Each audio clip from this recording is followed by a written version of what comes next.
still on my mind. Yeah, you're still on my mind. You know, you know.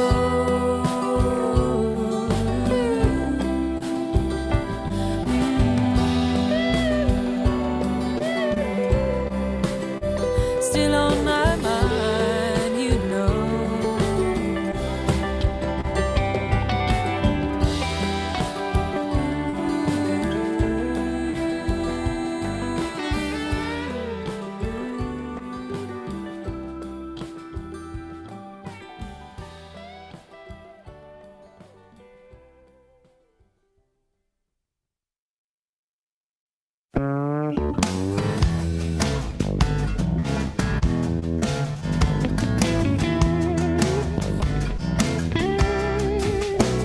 Let me tell you about my angel, the one you never see, my everyday companion, living deep inside of me.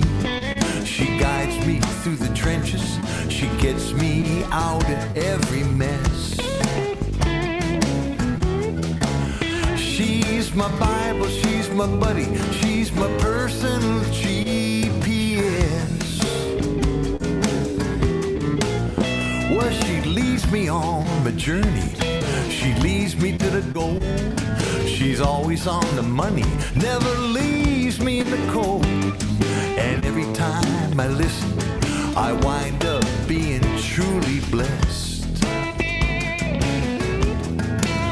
She's my Bible, she's my buddy, she's my personal GPS. I'm at the fork in the road, I gotta make a choice. So much going on, I don't heed her voice, so I'll make a wrong turn. I'm feeling lost and afraid, and I hear my angel calling, recalculate. Well, I gotta pay attention, 'cause it's powerful stuff. I gotta turn it on, and I gotta turn it up. 'Cause every time I do it, you know I'm guaranteed success. She's my Bible, she's my buddy, she's my personal GPS. Play it for me, Fuzz.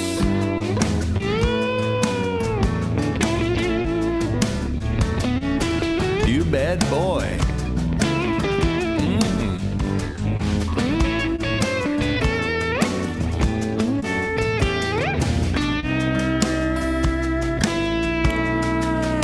Well, I'm floating, lost and lonely, I'm drifting in the dark. Will I ever find a harbor? I don't see it on the chart. With some saying no, but someone else is whispering yes, yes, yes. She's my Bible, she's my buddy, she's my personal GPS. She's my Bible, she's my buddy, crystal clear and never muddy. She's my Watson, she's my Tano, never tardy, always pronto. She's my Sherpa, she's my guide, never runs and never hides. Truly awesome, she's the best, she's my personal GPS. My personal GPS. She's my personal GPS. Yes, she is. She's my personal GPS.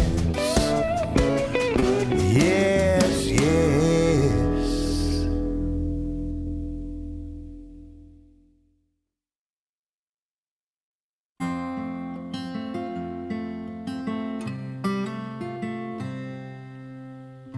The night is louder than it's been before. I hear it knocking on my walls and doors, saying soon enough, it's time to go. But these precious hours, I keep you close. of all the nights in recent memory. Hi, everybody. Hi, everybody. Welcome to Inside Live. Welcome back. Great to be here. Great that you're here. Thank you. We're Thank happy you to for see joining you us. again. How about a Live. new song? A new song, yes. Yeah. Okay. Oh, that one. Yes, this one. Okay.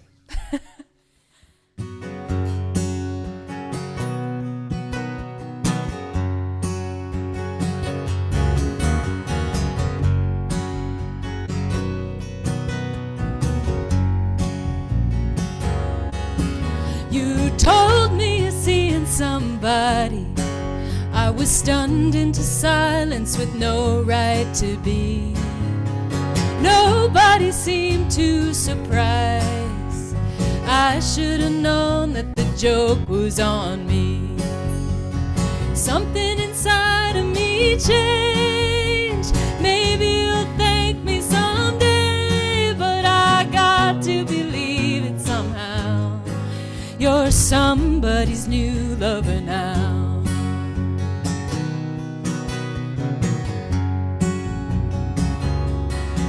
I couldn't quite make up my mind to run from my life or just wait by the door. You must think you're better off. You won't have to be dragged by my chain anymore. Something inside of me changed. Maybe you'll thank me someday, but I got to believe it somehow. You're somebody's new lover now.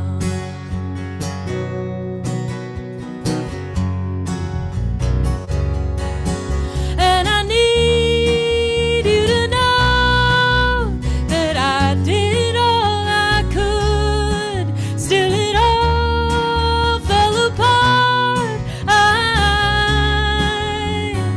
never dreamed it would.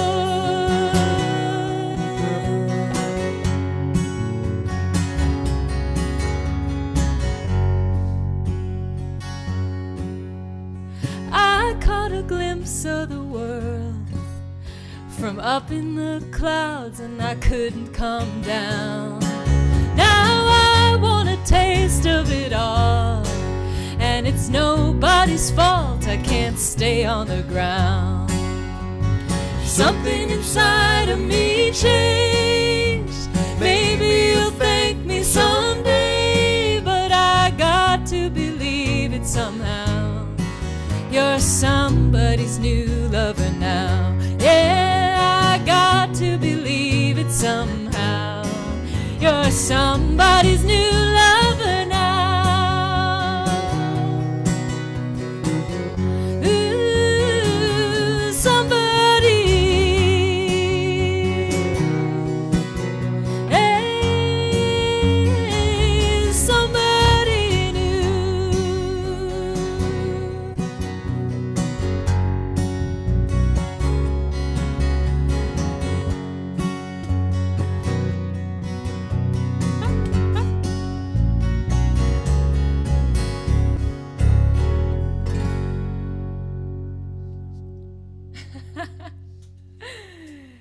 Thank you all, Stephanie, to answer your question. That's a new song, a co-write of ours. It's called Somebody's New Lover Now. And In the key of F sharp. it's going to be on my next record, and I'll just do one shameless plug. If you want to hear stuff that I'm working on, brand new songs before anybody else hears them, just as I'm working on my next record, check out my Patreon. It's patreon.com/Alice Howe. We're working on setting up Freebos. But I just want to say, if you're digging the new music, that's a really good place to find it. Mm-hmm. So welcome, everybody. If you're watching on Facebook, if you're watching on YouTube, thank you for being here. And thank you to WPVM FM in Asheville, North Carolina, for being the first station to air Inside Live on the radio. We appreciate that. Great they picked us up. They We're like what happy we do, about I it. guess. Yeah, and you guys seem to like it too. So thank you all for being here. And it's so nice to see your comments coming in. Please say hi. In fact, you can actually ask us questions because we have no special guest. Yep. Well, that's not true. my special guest is Alice, and Aww. and I guess her special guest is me. It is. And our special guest is you. So you can ask us questions. We'll answer them. We're going to kind of interview each other, and we're just going to riff like we usually do, right? That's right.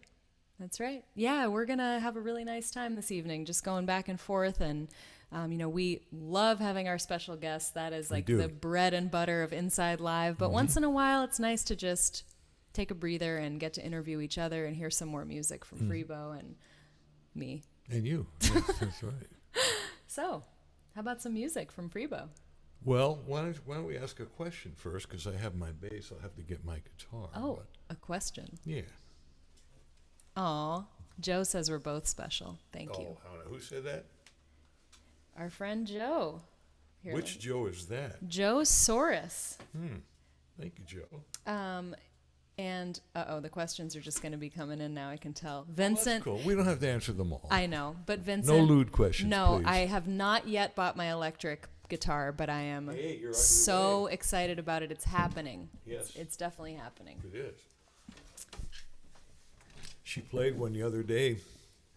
Played the Ernie Ball Valentine, Music Man Valentine guitar. She's going to get it in a beautiful color green. And Don't gonna give look it really away. good on you. Well, no, it's just get them excited. They haven't seen it yet. Does that mean you're going to go rock and roll? Is that what that means? Yeah, I'm going to go rock and roll. Yeah.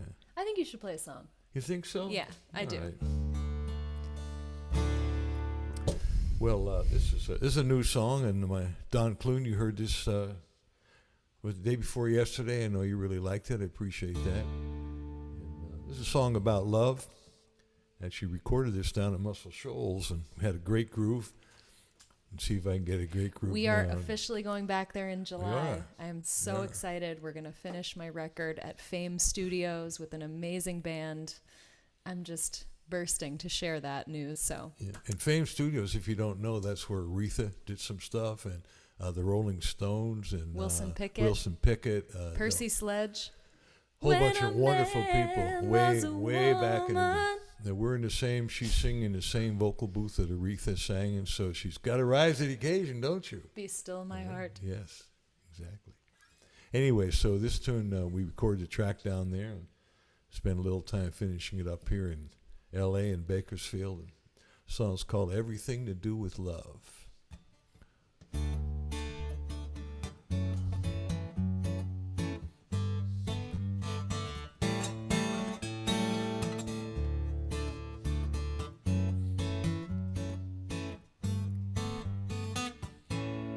I had a dream, a vision. I woke up singing in the middle of the night, 'cause the world had finally got it right. It had nothing to do with history, which side it lost or won. It's got everything to do with love. When you hear a voice calling somewhere inside you, saying we're not alone, and the music fills your heart with hope. It's got nothing to do with boundaries, thinking you gotta be tough. It's got everything to do with love. It's got everything to do with love. With our differences behind us, the world looks new. Maybe something as simple as kindness can see us through. Well, it takes as long as it takes, and you know it. When the moment is right, you hear somebody singing in the morning light. There's so much hope to hold on to, so many songs to be sung. It's got everything to do with love. got everything, everything to do with love.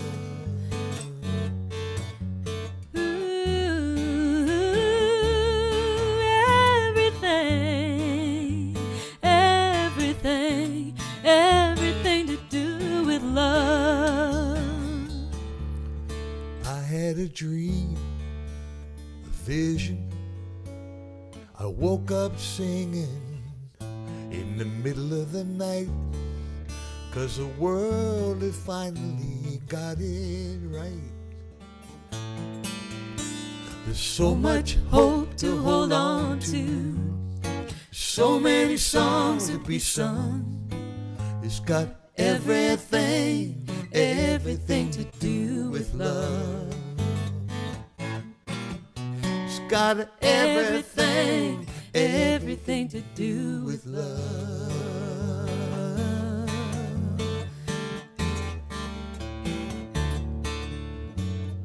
Everything, everything, everything to do with love.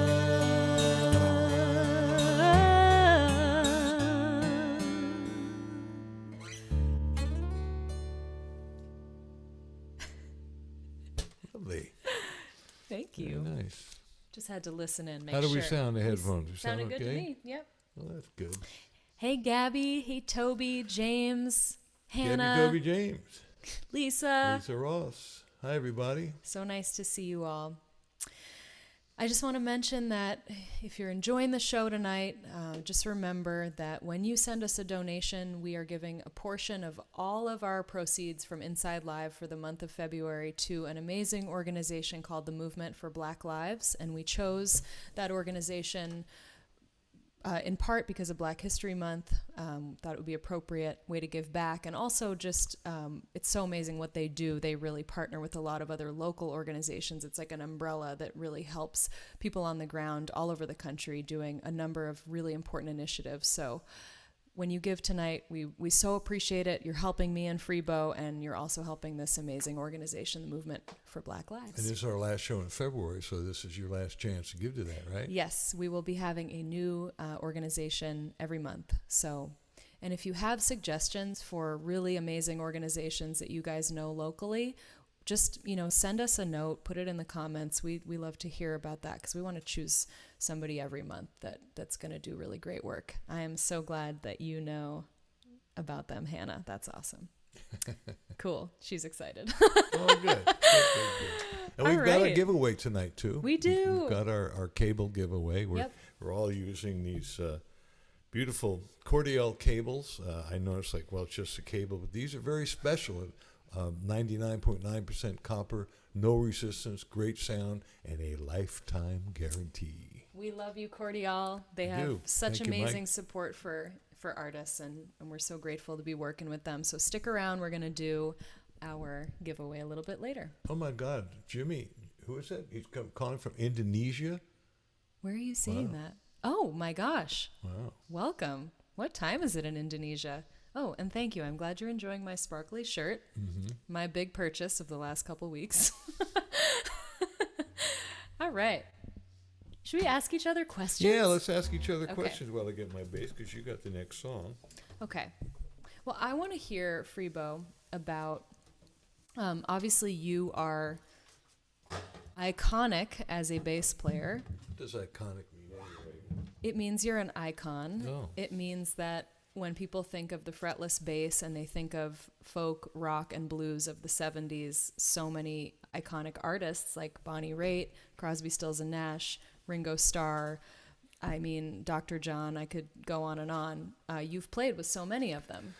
And you've been on tour with Jackson Browne, and you've been on tour with Randy Newman, and you've been in the studio with all these people. And I'm just wondering, when you decided to become a singer-songwriter, can you talk a little bit about that transition from that identity as being known for playing the bass to, oh my God, I want to do this other thing? Like, what did that feel like? What was it like making your first record? And just what was in the moment? Like, what were you feeling and thinking, and how did you make that transition?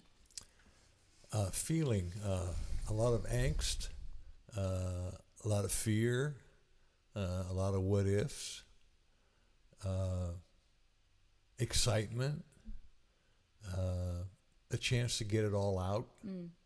Because I think a lot of these ideas had been inside me for a long time, and I wanted to express them. Musical ideas, lyrical ideas, production ideas, and as a bass player, there's only so much you can do. I mean, I could help shape the music and put my ideas into it, but when it came down to it, it was the choices. Most of the choices were Bonnie's or whomever I played with, and I think I can honestly say, like with all of us, I didn't always agree with all those choices. I had my own. It's not which one was better or worse. It's which one speaks to you the most. So I needed to create an opportunity for myself to have a space and a place to put those choices and to make them and to make my own mistakes, which I did. The fear and trepidation came in with the fact that I'd never done it before. You know, when you've never done anything before, it's, you know, what if I can't do it? And there's always that fear comes in. And when I started to do it, the excitement was there, and all of a sudden it's like, oh, it's just me and a guitar and you, and now I've got to rise to the occasion. Ooh, I hope you like the way I sing. I mean, yes, oh my God, singing I'm scared to sing. I mean, you've been singing all your life. You're used to it. I've never really sung, so I didn't like my voice. I didn't think I had a solo voice. I love singing harmonies. I love singing bass parts, but I did not feel comfortable. I mean, I love your story about, like, your tiny little love has no pride. Love has no pride. That's, like, almost inaudible. Well, I mean, my perception of myself was, well, Bonnie's got one of the most beautiful voices on planet Earth, and who really wants to hear me? On the other hand, there's this harmony part that needs to be expressed, so I'll express it, but I don't really feel comfortable. I certainly not going to sing louder. And I had a seminal moment, interesting moment. I'd love to share it with you. Yeah, love seminal moments. Years later, nothing to do with the Native Americans, by the way. Okay, I think we should just move move right on. along. But not too many years ago, and I was no longer playing with Bonnie. She called me up and asked me if I wanted to be a part of a show she was doing at the Troubadour. It was actually a birthday party for a friend of ours who'd done a lot of No Nukes benefits. And she asked if I would come and sing Love Has No Pride with her. And I went, wow, this is great. At this point, I am now a singer-songwriter. I've taken some vocal lessons. I'm feeling good about my singing. And I thought, wow, this is going to be a great opportunity for me to rise to the occasion, show up, not oversing, but not undersing, be there and own the part and own my role as a singer, sing along with her. So I was very excited about that.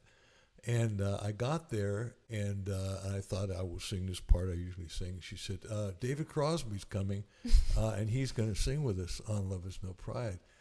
So I thought, okay, well, now I'm with two of the greatest singers in rock and roll, and I've got to rise to the occasion. And I don't know, and we didn't have time to rehearse, so I don't know which part Dave is going to take. I'm assuming he'll take the high part, but just in case he doesn't, I better have it in my head and come up with it. And sure enough, that first note happened, and David did not take the high part. He took the part out, so I had to sing the higher part. And That's so not fair. Literally let one note go by, and I was there, and it was one of those moments when, for a moment, I was filled with that trepidation, like, I don't deserve to be here. And I just caught myself. All these things happen when you're in the zone. They happen in an instant. And I just sang it.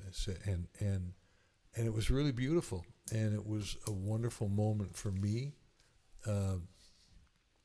Call it confirmation, call it affirmation, a point of destiny where I said, you know what? I deserve to be here. It's the Roy Smalley thing. I'm good enough. I'm smart enough, and doggone it, people like me. The Al Franken thing from Saturday Night Live, and it was a wonderful thing. And I was there, and it was beautiful 3-part harmony. And there I was singing with Bonnie Raitt and David Crosby, and it sounded great. And I don't know if everybody I'm sure was listening to them, but for me, it was one of those moments. And I think we all have those. And you have an opportunity to either slink down and get small or show up as who you want to be. And get really big.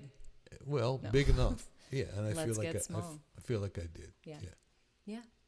That is Thanks for asking. Yes, that is a great story. So now, I mean, I enjoy singing my songs and writing them, but I also really enjoy, especially with you, I enjoy going back to that role of playing bass and being a support guy and saying, okay, what are the best notes that I can do? I want to play your guitar. You do? I'd like to do. Actually, I usually do this one towards the end of the show, but I think I'd like to do it now. All right. We had a request, I think, for "She Loves My Dog" Freebo. Oh, really? We can do that. Toby Send requested. All right. Yeah, I really admire your courage, Freebo, and I've heard your very first record, and it's just so ambitious what you decided to do. No, I mean that. Like, it was ambitious. Freebo's first record is called "The End of the Beginning." I think it's on Spotify. And Apple Music and all those places, but it's just so big, and like there's so many different kinds of songs, and like the band is just kick ass. And am I allowed to say that on the radio? Yeah, absolutely. Okay, the band is kick ass, and that's just a lot. Like that's a lot to take on. Like you were experienced as a band leader in the Hollywood Rock and Roll Review, but like it's one thing to lead a band, and then it's another thing to go in and sing to those tracks. And you've explained to me that experience of being like, oh my God, I have to compete with this huge track that I just recorded. Well, I was used to making tracks, and Right. this is one of the things I really wanted to do as a producer. I got to put together these great players and great studio, and put together these wonderful tracks, and I felt good. And then all of a sudden, it's like, Yeah. I'm the singer. Yeah. Oh my God. Yeah. And that was another moment And of I've trepidation. had that experience too, just working on my last record in the studio in Bakersfield and working with a band for the first time and finding that I loved singing with a band once I figured out how to do it. Right. But that first moment was like, oh my God, it's all happening. And I was thrilled. Like I loved it. It sounded so good, but I was so used to singing just by myself or, with my guitar. And it's such a different, but Did you have that moment where you thought, I need to own this? well, actually, I will never forget. It was a moment amongst the whole group, and it was Busby and JT and you and John Molo, and Brian, the engineer. You guys are like family, and you all looked at me and I can't remember who said it. Oh, you did. I did, You yes. did. Everybody kind of knew it though, but you were like, Alice, don't take this personally. Don't take it the wrong way. Just. It's time. You were like, it's time to step up now. Like, the song, the notes. We have the arrangement down. Now sing the song. So that is, and feel the song. and feel it. Yeah. And you did. You went to another level, and you haven't come down since. Nope. It's true. I haven't. I don't plan on it. Good. Well, I thought I would do a song. Vincent asked me who are some of my favorite songwriters. He actually asked both of us that question. I know everybody says this, but that's because she's amazing. Joni Mitchell is definitely up there for me. So to me, Joni's like from another planet. I mean, her chords, her melodies, what she does with the arrangements, just it's stunning and so complex and really amazing. And she's an inspiration to me, although I could not claim to ever play guitar like her. As a singer and a writer, she's just so emotional and so unique, and I just have loved her as long as I can remember. And it just so happens that it's the 50th anniversary of her iconic album. I'm really saying the word iconic a lot tonight. Blue. And I decided I wanted to record my version of this song, A Case of You. and I've never put it out before. I've played it for years and years at many of my shows, and I'm sure you guys have heard me do it here on Inside Live. And so just a few weeks ago, Freebo and I went into the studio here in LA with our friend M.B. Gordy, who's a Grammy Award-winning drummer, and we put down a really simple, really beautiful, really fresh take on this song, and I just loved singing it, and I'm so happy with how it turned out. So I just want to announce to you guys that I'm so excited to be releasing that as a single on March 12th. So in just over 2 weeks, 2 weeks from Friday, that song is going to be coming out. And, you know, as in the lead up to that, I would love if you would take 2 seconds to go to Spotify and hit follow. If you follow me on Spotify, it really helps me reach more people when I put new music out. And I'm going to be putting more music out this year. I'm going to be putting out singles throughout the spring and summer. So I'd love to have you guys on there following me on Spotify so you can find out about it. So that's my little pitch to you. And if I may, when you go to Spotify to Alice Howe, if you would please go to Freebo and do the same thing. Just click follow, because I'm going to do the same thing with some songs that I'm doing, including my version of Angel from Montgomery, this song you just heard, Everything You Do With Love. So we're real excited. It's a different world. It's a world of singles now. It's a world of, it's a virtual world. It's a digital world. So Brandon just put that link in there. I made a shorter link, and you can just hit that link, go to Spotify, follow me, and then puts Freebo in the search bar on there once you're already there, and go follow him too. That really helps us a lot. Whether or not you can donate money to us tonight, and we so appreciate those of you who can, but there are things you can do for us that are free that are just so helpful to us. So if I can share any little bit of truth with you guys tonight just about our careers and what we're trying to do here, it's we need you as much as you need us, and we love you and we appreciate you. And some of the things you can do are follow us in all places, subscribe, because all those things really help us keep bringing in income and help us reach more people with our music. So thank you. By the way, the answer to what kind of neck is going to be on Alice's guitar, maple, I believe, right, Alice?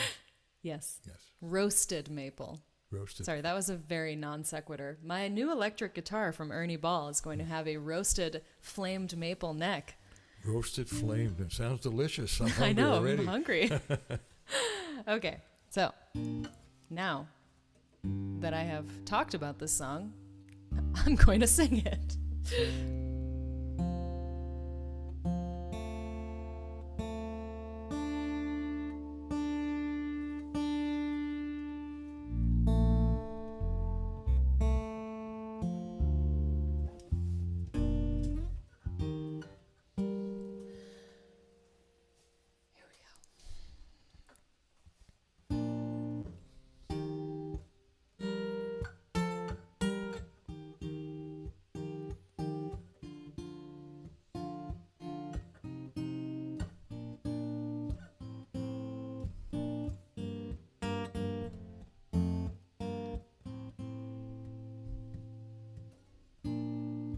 Just before our love got lost, you said, I am as constant as a northern star.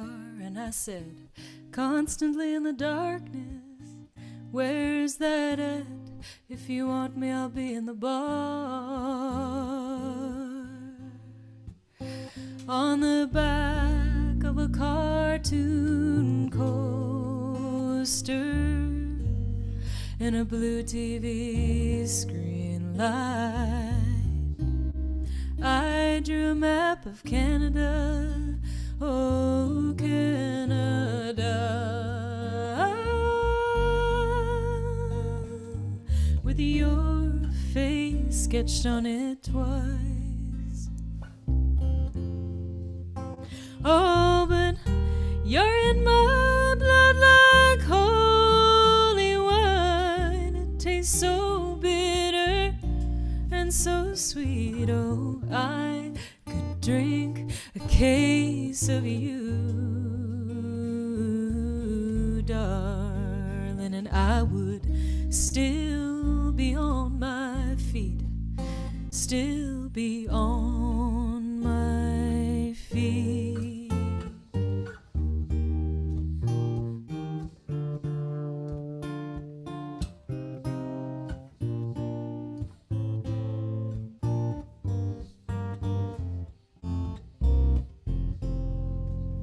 I'm a lonely painter. I live in a box of pains.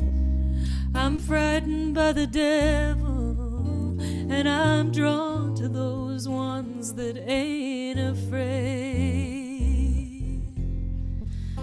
I remember that time you told me, you said, love is touching souls. Surely you touched mine, 'cause part of you pours out of me in these lines from time to time. Oh, but you're in my blood like holy wine. It tastes so bitter and so sweet. Oh, I could drink a case of you, ooh, darling, and I would still be on my feet, still be on my feet.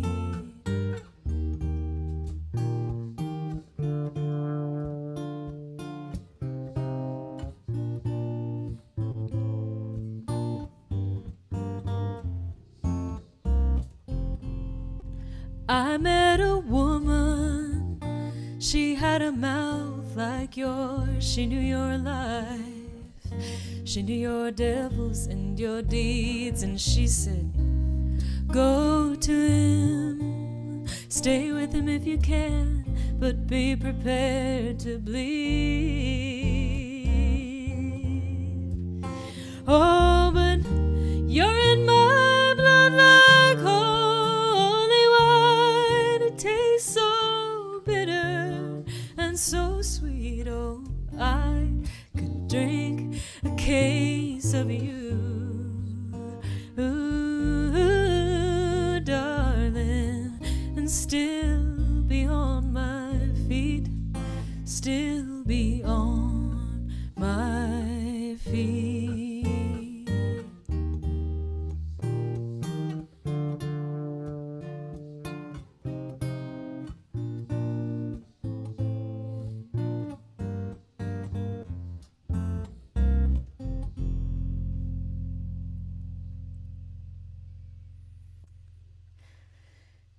Thanks, everybody. Thank you very much. Lovely.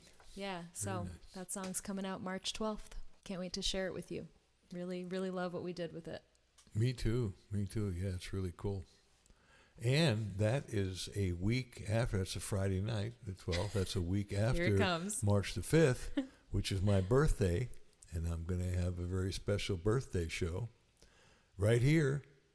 And that's on a Friday night. I'm going to have some special guests. I've asked some really cool friends of mine, all in their 70s, because I'm in my 70s. No. So, well, believe it or not, I am, yes. And I hope this will be an inspirational show, just to show you that, you know, sometimes when you get older, you get better, you know, and you don't have to own up to that narrative of like it's all over. I mean, it's all over when it's all over, but it ain't over till it's over, and it ain't over yet.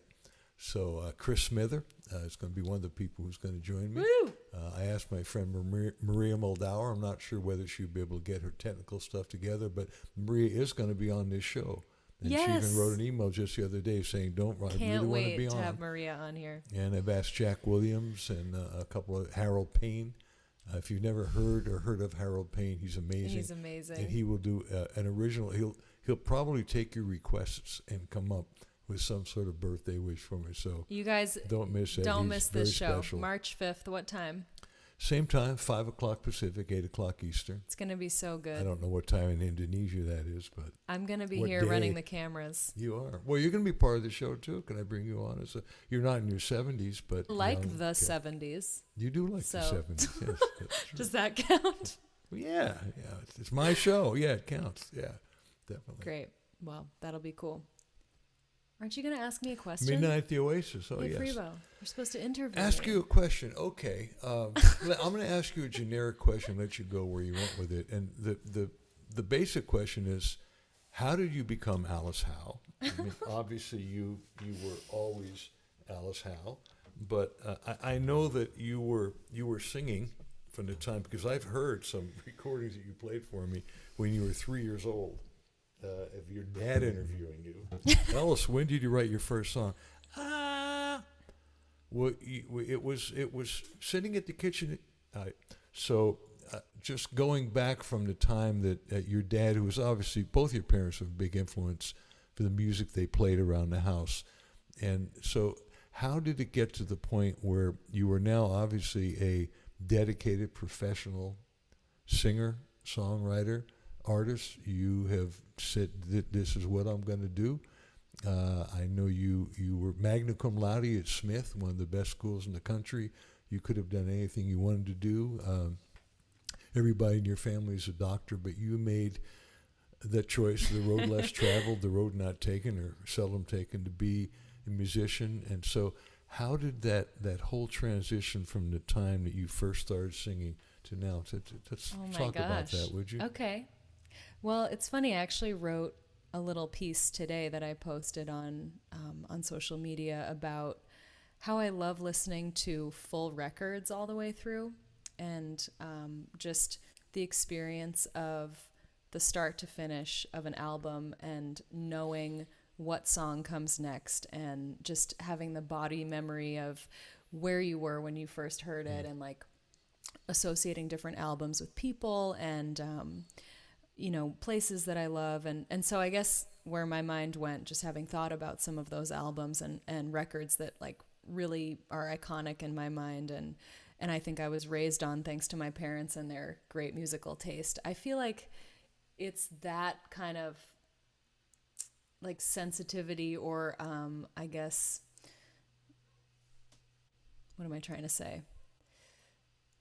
I would say that's the music that's shaped me, that sensibility of like loving music that is not of my generation, but it's from an earlier time, and my parents raised me on that. And I think what I'm trying to say is my musical sensibility was really formed by what I heard in my home growing up. And like that meant Josh White Sings the Blues, in the morning as I was like getting ready for school, and my mom would put on a Jonathan Edwards record called Sailboat so that she could do her like morning exercises.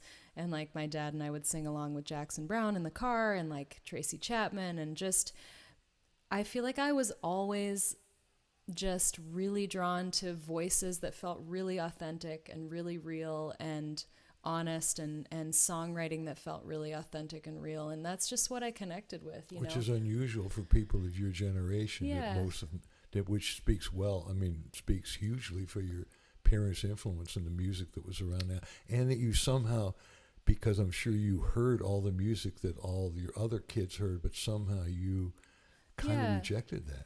Well, I mean, I think I had my moments with it because I had my peers and my friends, and like, my friends were listening to Destiny's Child, and like, so, Beyonce's Trio before she went off on her own. But point of information. Like that, I guess I just always had that. And I was okay with the fact that I had different taste than my peers. And like, I was okay with myself, like knowing that. And I was encouraged by my family, who, yes, were like doctors and lawyers and professionals, and wanted me to go to school and be a good student. And I was, and like, I could play that game really well. But deep down, like in my heart and soul, I've always been this person, this performer. I've always been like a ham on stage. Like I was in a play starting when I was like 5 years old, and I was in the talent show, and I would sing to my family, at any chance. I would like make up little shows and perform for my family. So I guess what I'm trying to say is this was always where I was meant to be. It was just a matter of time of, getting there. But to me, it speaks really well of your spirit, that being around the kids of your of your age and your classmates, schoolmates, friends, that you somehow had a sense of yourself, to where, most kids, we're all pretty insecure, especially grade school, middle school, and high school, where we really want to fit in. And so 9 out of 10 people would go, well, I know my parents, I know I like this, but Yeah. I need to go where they go. And you didn't do that. Yeah, you know what I really attribute a lot of that to actually is this amazing summer camp that I went to growing up. I went to this place called Farm and Wilderness. It's in Vermont, and it's a Quaker summer camp that's for teenagers and younger kids. And it's like a farm. It's a farm camp, and you're outside all day, and there's a ton of music, and it's like a very my friends, my brother and I would call it hippie camp to our friends Right. because like there was no other way to describe it in like a shorthand, but it's an amazing place, and I really feel like I found a really important sense of self there, like as a really young woman, you know, to not like always be comparing myself to other people, but there was this sense of sisterhood and, you know, mutual respect and not talking bad about people's bodies and not talking, but, you know, and just like there was a sense of community and love. And like that, the motto of the camp is work is love made visible.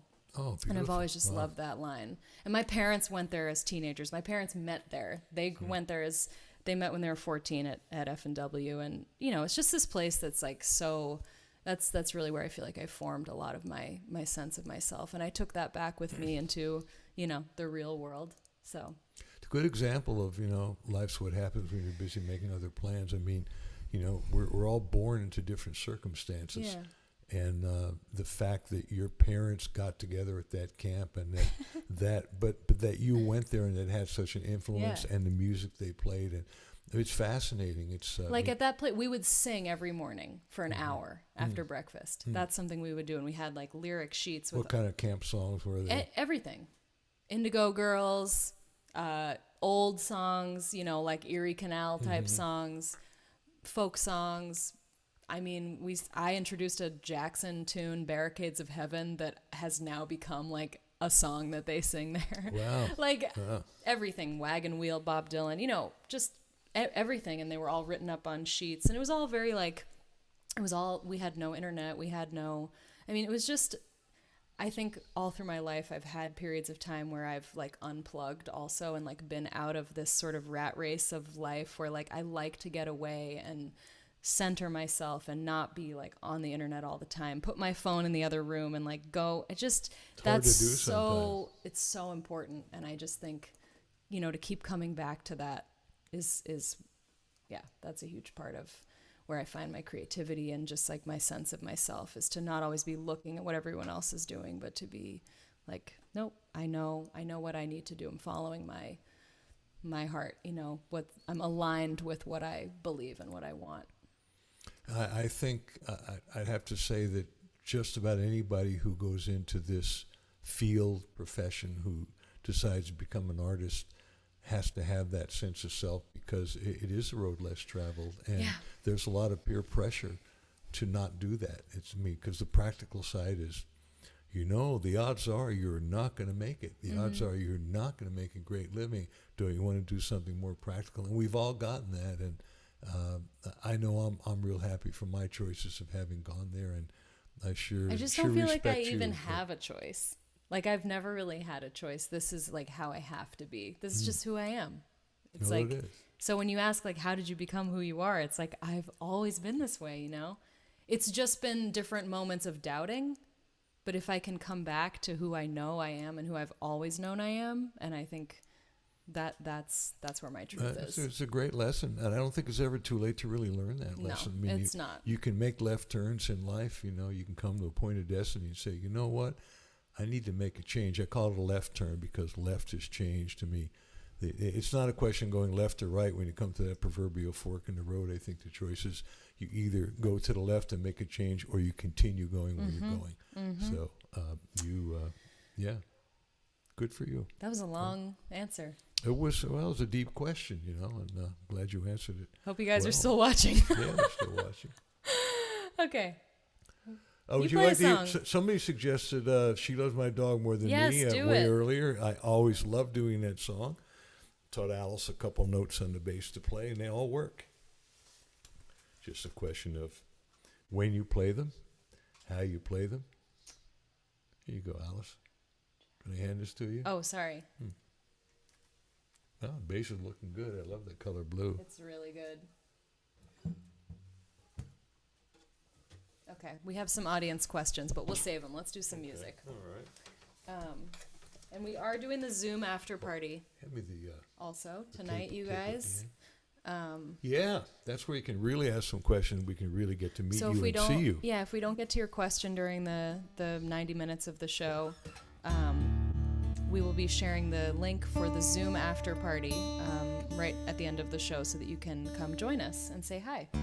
And I think before you start, we should do our giveaway. We should talk about it again. Make Have sure you chosen people. a number yet? Yep, Brandon actually chose a number. He did. He did. Was it a good one, Brandon? I hope so. Of course it was. So you guys, put your guesses in the chat. The number is from 1 to 100. It is randomly chosen by our amazing sound man and tech guru, Brandon. I don't think he randomly chose it. I think he thought about it for quite some time. He did. I know he did. He's a thoughtful guy. So yeah, we're picking a winner tonight to take home a premium instrument cable from Cordial Cables. Just one note, you've got to be in the United States, continental US, for us to ship it to you. Can't ship it internationally. And if you've already won once or twice, maybe sit this one out. I know you're out there. And Robert, I know you saw you admiring my guitar. It's a 64 Martin D28. I've had it since 1972. One owner before me, but next year will be the 50th year that I've had this guitar. And It's okay, Sam. I saw your... It's all good. All right. okay, I want you all to be singing along out there. I won't hear you, but you'll hear yourselves. And when we get back to playing live and doing some real live shows, you'll be all practiced. Oh my gosh, We they look will. forward to that. Okay. A true story, folks. Ready?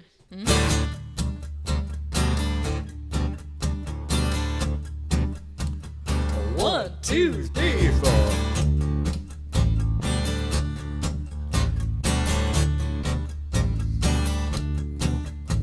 Once upon a time, everything was so fine, cozy, just my baby and me. I was so well fed, had my breakfast in bed. I was happy as a man can be. Then my buddy called up, had the cutest little pup. I couldn't help but take him in. Little did I know her affection would go to my new little four-legged friend. Now she loved my dog more than me. She loved my dog more than me. I love my dog. She loved my dog, but she loved my dog more than me. Ba ba ba ba ba ba ba ba ba ba ba ba ba ba ba ba ba. We were lying by the fire, burning with desire, when suddenly, to my chagrin, as the fire got to stoking, came a cold nose a-poking somewhere it should not have been. I thought she'd shoo him away, but she told me to stay. It kinda took me out of the zone. I don't blame you. Now a man's best friend gets a girl in the end, and I'm left holding the bone. It's true. She loved my dog more than me. She loved my dog more than me. I love my dog. She loved my dog, but she loved my dog more than me. Ba ba ba ba ba ba ba ba ba ba ba ba ba ba ba ba. So I'm sitting here fuming while he's getting all a grooming. That ain't how it's supposed to be. Well, you know I don't hate him, but I got an ultimatum. Baby, it's the dog of me. Well, I got a reply as she let me outside, and she handed me my people chow. Now I'm howling at the moon while he's up in my room, and I'm in the doghouse now. Come on, sing it. She loved my dog more than me. She loved my dog more than me. I love my dog. She love my dog, but she love my dog more than me. Ba ba ba ba ba ba ba ba ba ba ba ba ba ba ba ba. There's a moral to the story. When you fall from the glory, you gotta do it gracefully. So I'm back in the bed with the dog at the head. We're a nuclear family. And I accept my fate. You know there's little debate, because it ain't no democracy. From the moment he came, been the doggone shame. Try a third doggone shame. And then the doggone. Why are you putting me on the spot like that? Because You know I can't count, Freebo. count to three. Doggone shame. I don't know. Try an octave lower. Doggone. I'm not playing this game. Never mind. I'm not doing it's this. a doggone shame, folks. It's all you have to know. I know my thirds. I just don't like being put on the spot. He makes me very nervous. Oh, I'm sorry. You're making me nervous. The doggone shame, however, as far as I know, is that she loved my dog more than me. Everybody sing it. She loved my dog more than me. She loved my dog more than me. I love my dog. She loved my dog, but she loved my dog more. Everybody one more. She loved my dog more than me. She loved my dog more than me. I love my dog. She loved my dog, but she loved my dog more than me. Yeah, I love my dog. She loved my dog, but she loved my dog more than me. Ba ba ba ba ba ba ba ba ba ba ba ba ba ba ba ba.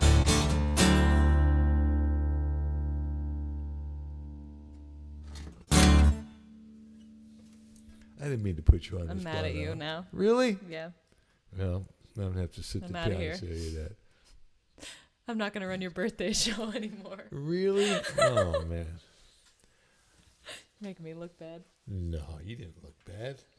You couldn't look bad. Just that you don't know where the third is, even though you sing it all the time, which you do. I have my own ways of finding notes. They don't involve numbers. No numbers. We've had some requests I've seen coming in. A God of really? My Own Choosing. Oh, my God. I haven't done that. Vincent also suggested a pretty deep cut of mine that Freebo doesn't know how to play, but I'll do that during the after party, Vincent. He asked for the one song that I never play from my EP. What's that? It's called Don't Worry, Honey. Oh. I like it, I actually. could probably fake that with you. I don't know. It's got a lot of thirds in it. Carol, I'm glad you were singing along. You can sing thirds. You just don't relate the term to the note. But The perfectionist in me is slowly dying Oh, and screaming good. right Thank now and God. melting. hope you guys are enjoying that. I'd like to do another new song, Freebo. Which one's that? I want to do Things I'm Not Saying. Good song. Really digging these new songs. Been working on.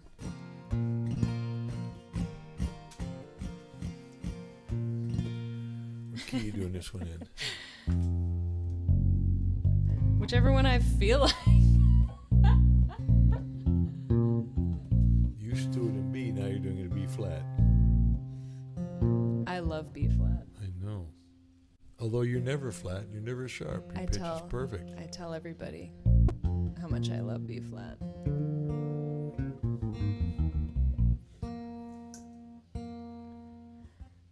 You guys are so funny.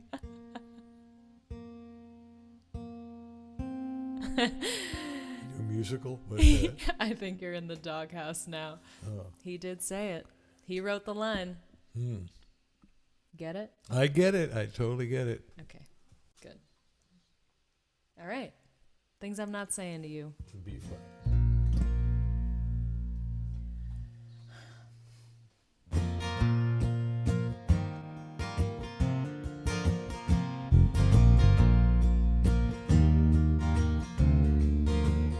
It's all quiet now. at the end of the day. Unpacked my suitcase, I put the dishes away. It's not hard to stay busy, I got so much to do.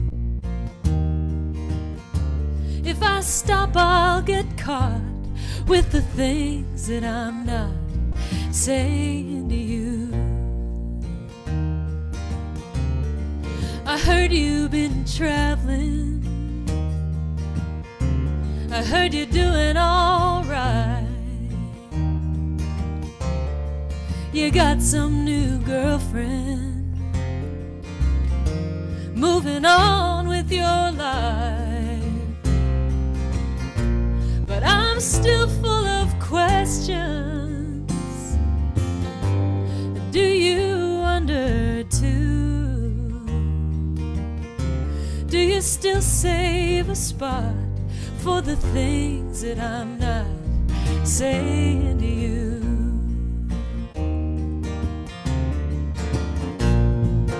I block it out, I play pretend, I write you letters that I can't send. I get so tired of doing what's right, I don't want to be tongue-tied the rest of my life. I bought a new car and I moved to LA. There's just something about it, I don't care what they say. I can walk in the sunshine on the days I feel blue. It's the best place I got to escape what I'm not saying to you.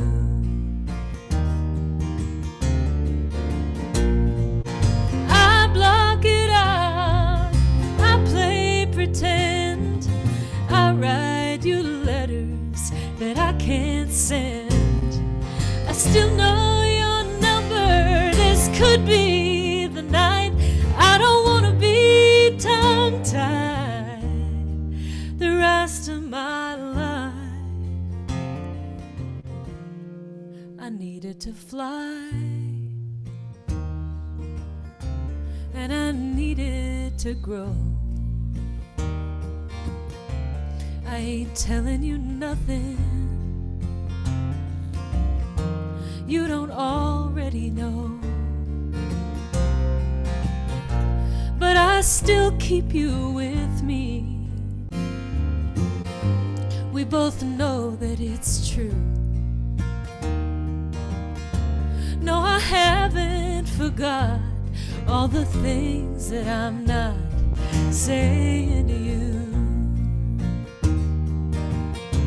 No, I haven't forgot all the things that I'm not saying to you.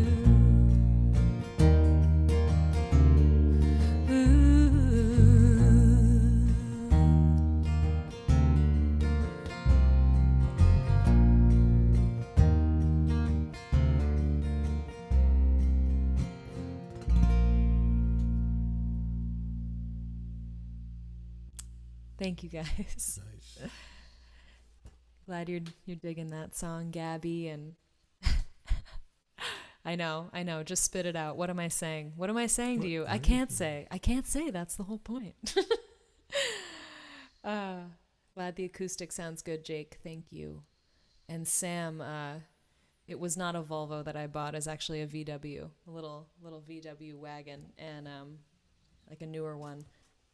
Nice car. I love it. Great car. You know, I gotta say, my 1989 Volvo 240 lives in Massachusetts at my mom's, and to be perfectly honest, it's not doing me any good sitting there. So if anyone is looking for a really beautiful, pristine 1989 Volvo 240 wagon that is white. I swear to God, contact me. And we can talk about the price. I love the car. It's beautiful, but it's sitting in my mom's garage. Well, search you well. Oh, what's my guitar? It's, thanks for asking. So this is a custom shop Martin. This is an OM style. It's actually Engelmann spruce for those guitar freaks like us. This is Engelmann spruce. This is East Indian rosewood, and yeah, I love it. It's got a mahogany neck. I've had it for about 5 years, and just keeps sounding better. For those seriously guitar freaks, Martin, way back when they like first started making guitars, they made a Sears model, like a Sears Roebuck model, and it was called the Ditson guitar, and it had this type of rosette. So it's just like a really simple stripe, and so that's called the Ditson rosette. Fun fact. I love Martins. Me too.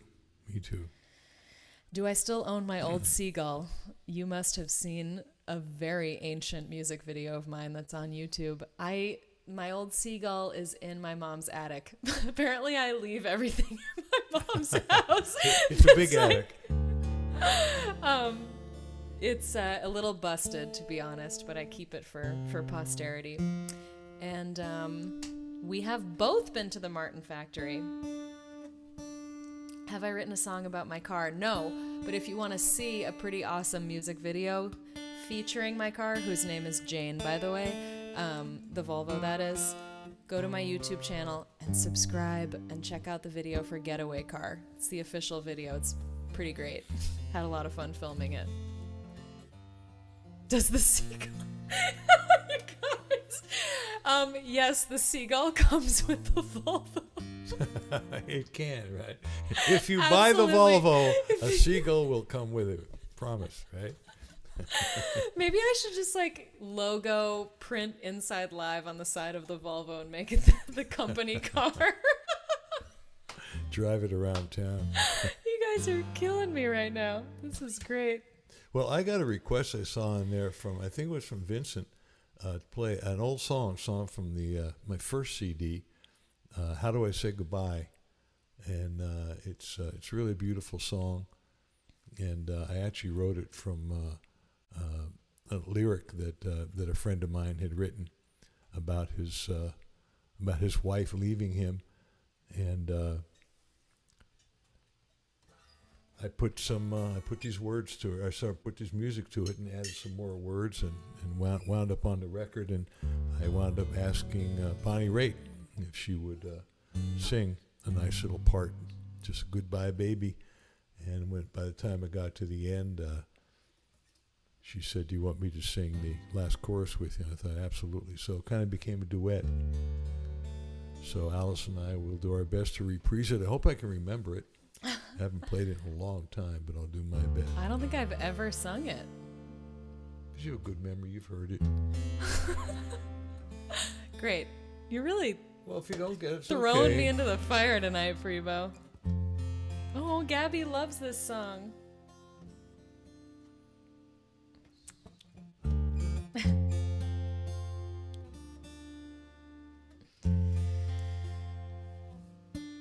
We're really enjoying your comments, guys. Thank you so much. We're live on Facebook and YouTube, and we're also on the radio at WPVM out of Asheville, North Carolina.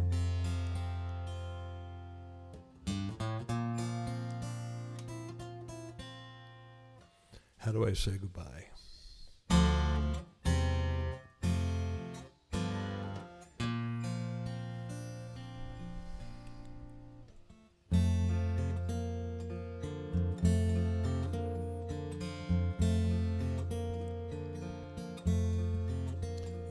Starts.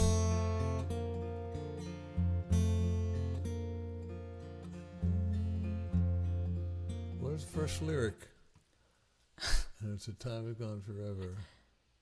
I have it right here. Talk to the folks for a second. Is it like the rush of the ocean or something? No, that's the second verse. Oh my God. I honestly usually do remember the words to his songs, but he pulled one out that I don't, oh my God. Luckily it's my CD is right here. This is what we do, folks. By the way, this is, see that up? That's me back in the day. It's baby with my Freebo. long hair. I was actually holding a friend's baby who is now, I think, 23 years old. But that picture is the first one. So let me see what these lyrics say. Could you hold us a second, please, Alex? This is. But yes, we are, Jason. We're on the a radio station in Asheville, North Carolina. They rebroadcast an hour-long version of our show the Tuesday after we do it.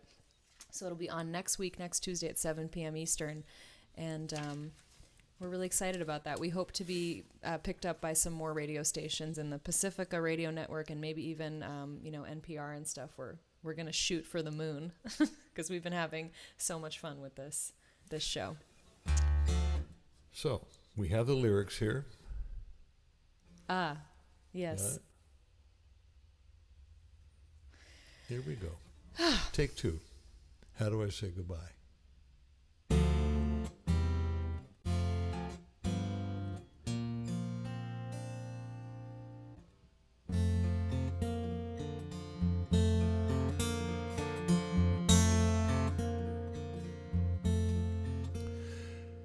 It will never be again, you know.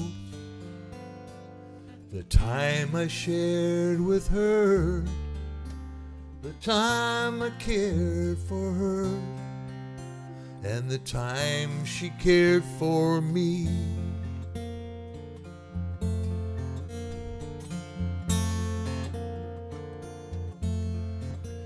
The time is gone forever.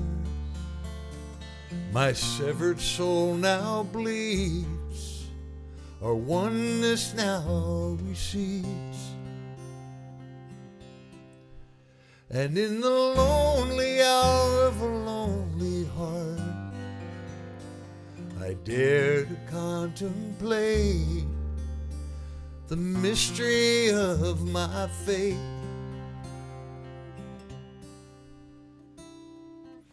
Why are moments lost forever? Where are the graves of dreams that die? What comes of love that mourns a lover? How do I say goodbye? How do I say goodbye? Goodbye, baby. Goodbye, baby.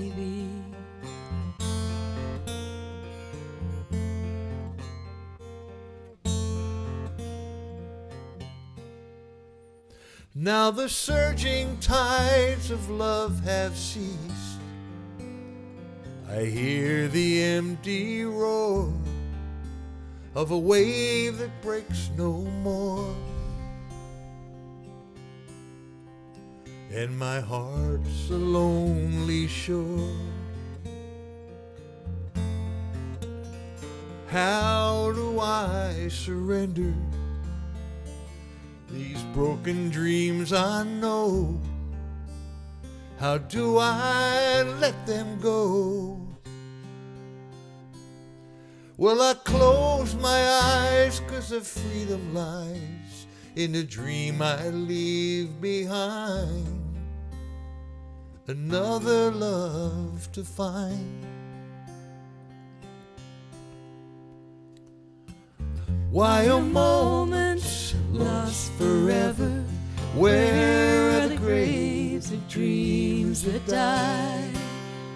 What comes of a love that mourns a lover? How do I say goodbye? Why are moments lost forever? Where are the graves of dreams that die? What comes of a love that mourns a lover? How do I say goodbye? How do I say goodbye? Goodbye, baby. Goodbye. Goodbye.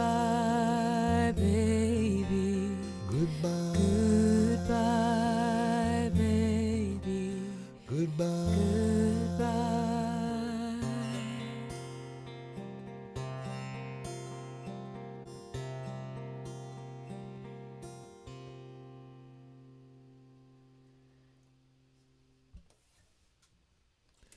Thanks for the request. Beautiful. Love that song. Aw, you made Gabby cry. Yeah? Oh, thank you, Gabby. Thanks, you guys. I'll have to play that again and learn it. It's a great song. Thank you. You should do that a lot more. There's so much great stuff on your first record. Y'all, listen to Freebo's first record. The end of the beginning. Serious piece of music, folks. It's some great pretty playing epic. on there. Check it out on Spotify. Yeah, It's you've really, got Walter Trout really playing good. some serious badass blues guitar. My old buddy Jerry Donahue and Albert Lee playing some duets together.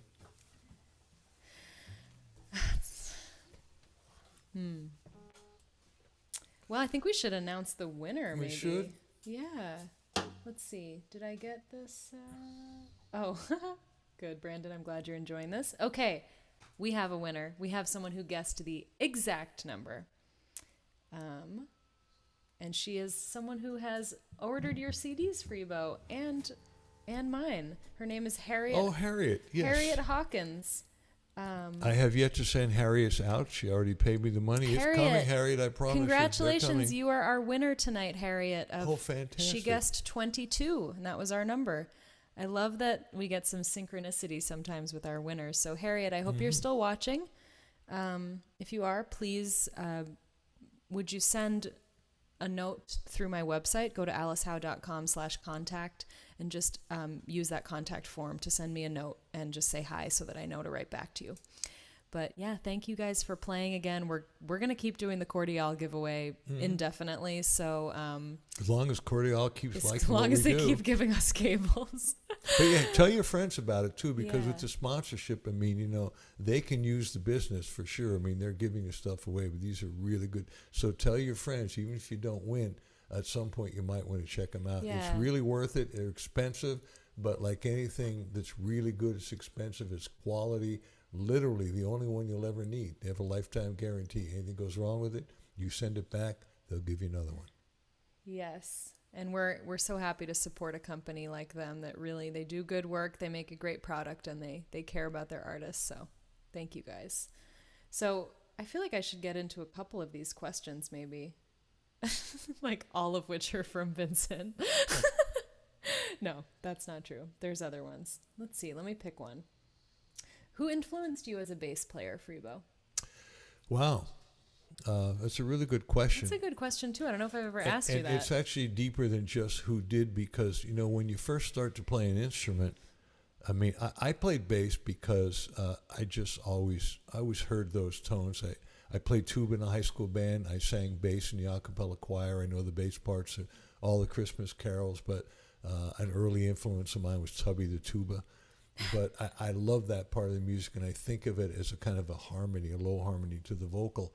But once I started playing in a band, rock and roll, it's like, okay, what do you do with the electric bass? What's its function with the drums? What's its function with the melody? What's its function with all the other instruments? And so you start to listen to different ensembles and different kind of playing. Ray Brown and the upright bass in jazz, James Jamerson, all the Motown stuff. Some of the Atlantic players, Chuck Rainey, some of the great Gordon Edwards, even Phil Lesh from the Grateful Dead, the early jam band I was in, we would jam, and I learned from him that he's really the key to how the Grateful Dead jams happen. He takes the bottom and he just moves it, and as the bottom moves, everything has to move with it, foundation. That's how the Dead jams really happen. Jerry does his thing, the lead guitar player, but the bass is what really moves it along. So I picked out, you also learn certain licks, ba ba ba ba boom, you know, down, down, down, and you hear something you like, and you copy it, and it becomes part of your vocabulary, like I say, your music vocabulary, and you incorporate it, and you put these little things together, and eventually the combination becomes you.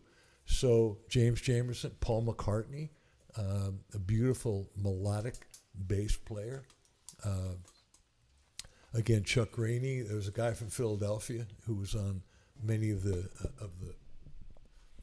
Gamble and Huff sessions. The OJs, the Spinners, the Stylistics. A guy named Ronnie Baker. I picked up a little bit of his thing. Obviously, when Jaco Pastorius came out, it was like, oh my God. Oh my God, tell the story about him. Oh, Jaco's story? Yeah. Jaco is known as, and actually identified himself, broadcast himself as the greatest bass player ever. And like Muhammad Ali, he was. Right. I mean, when you're going to say something like that, You better you better bring it, and he did. And I remember a friend of mine, John Hall, who was the guitar player and songwriter in Orleans, called me, I think it was 1977, said, Freebo, the Weather Report is playing at the Roxy in L.A. You got to go see him. They've got this new bass player, guy plays fretless bass. Fretless bass. Yeah, his name is Jaco. That's my thing. So I'm thinking, that's my thing. Well, okay, I'll go and shit. So I go with a little bit of an attitude, a little bit of a chip on my shoulder. And I hear them play, and he just completely blows me away. I mean, just, oh my God, I've never heard anybody play like this, playing the fretless bass. Afterwards, he was standing by the side of the stage, and I just went up to him. What are you doing? I said, hi, just wanted to meet you. I just wanted to tell you, just incredible. Your playing just blew me away. I said, oh, thanks, man. Thanks. Yeah, what's your name? I said, Freebo. And he goes, Freebo. I said, are you a bass player? I kind of shrunk down a little bit because I next to you, not really. I said, yeah, I am. He said, you play fretless bass, right? And I went, I got a little smaller. I said, yeah. He said, yeah, I heard of you. And so that was kind of interesting. I thought, wow, he heard of me. So I asked him a couple shop questions, and then I said, can I ask you a question? I said, how much do you practice? And he had these big, wide-set E.T. type of eyes. And he said, you really want to know? And I said, yeah. He said, I practice 2 hours a day. I said, really? He goes, yes. And he got closer to me. He said, but those 2 hours are really intense. And I'll never, ever forget that. I've got that piece of Jaco inside of me. I will never play like Jaco, but it's like, oh my God, the world's greatest bass player knew who I was. And I mean, and I thought about it. I went home that night and I thought, if I practice 10 hours a day for the next 10 years, I might be half as good as he is now. And 10 years from now, he's going to be so much better. Well, so sad what happened to him. It is. I actually smoked a joint and I thought about it. I thought, no, but I play the way I play. It's the only thing I know how to do anyway. So I'm going to keep playing. And 10 years later, he was dead because he basically consumed himself with alcohol and drugs. He was bipolar. And he got set on the wrong path and could never recover. And it was an interesting lesson that, I mean, the tortoise and the hare. He was the hare and I'm the tortoise, but it's about that slow climb if you want to get good at something. So I'll never be the bass player that Jaco is. I play the way I play. I write the way I write. I sing the way I sing. And like we were talking about earlier, it's a question of owning who you are and what you do and how you do it, and then practicing and just getting better, right? Yeah. I mean, I've watched you since we started working together. It's been, 4 years. I've just watched you get a lot better at everything. So well, that's what it's all about. That's what, when younger artists, ask me like, what's my advice? Like, wow, it seems like, you're doing a lot, Alice. Like, how do you get the agent? How do you get the, these things that we think of as like the markers of success? And I have always answered, you got to just keep doing the work on your music. yeah. You got to just keep singing and getting better at writing songs and write better songs and play the guitar, and all that other stuff will happen as it's meant to happen, which is like, I get it. I've gotten that answer before and it's a frustrating answer in some ways, but it's so true. Oh, we were talking about that. Because you don't know what you don't know until you just keep working and keep getting better. And like now I listen to my recordings from 5, 6, 7 years ago. Like I share some old stuff on my Patreon page with my patrons, just like old recordings, voice memos, stuff that that I haven't shared with anybody. And I listen to them and I'm like, wow, it's so crazy. Like just the growth, even in like 3 years since I met you and we recorded my last record. It's just gotta do the work. You do. Well, we were talking. And I'm not there. Like there's no there. You just keep doing it. And like everything you do is better than the last thing you did, hopefully, because that means you're always growing and improving. Now, we were talking yesterday.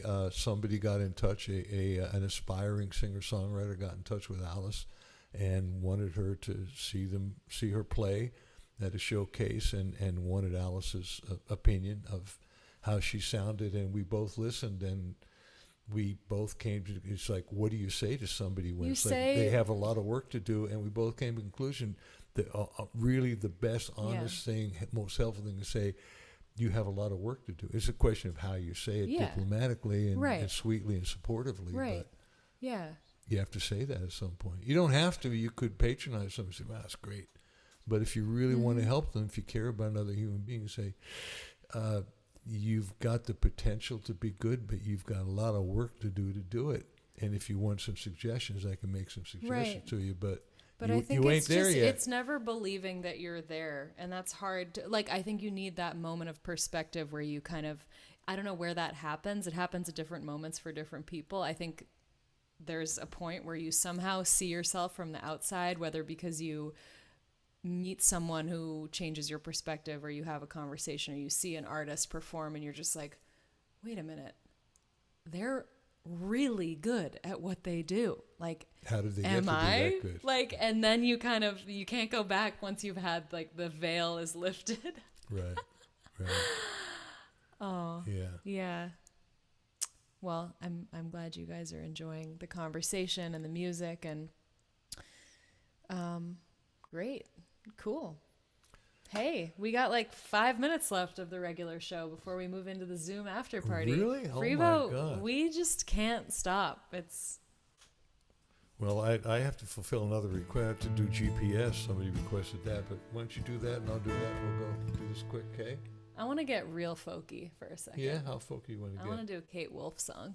Oh, I think I know that one. People have said you sound quite a bit like Kate Wolf. You have that same type of voice. I've been walking in my sleep and counting troubles instead of counting sheep. Where the years went, I can't say. Just turned around and they're gone away. And I've been sifting through the layers of dusty books and faded papers that tell a story I used to know. It was one that happened so long ago. It's gone away in yesterday, and now I find myself on the mountainside where the rivers change direction across the great divide.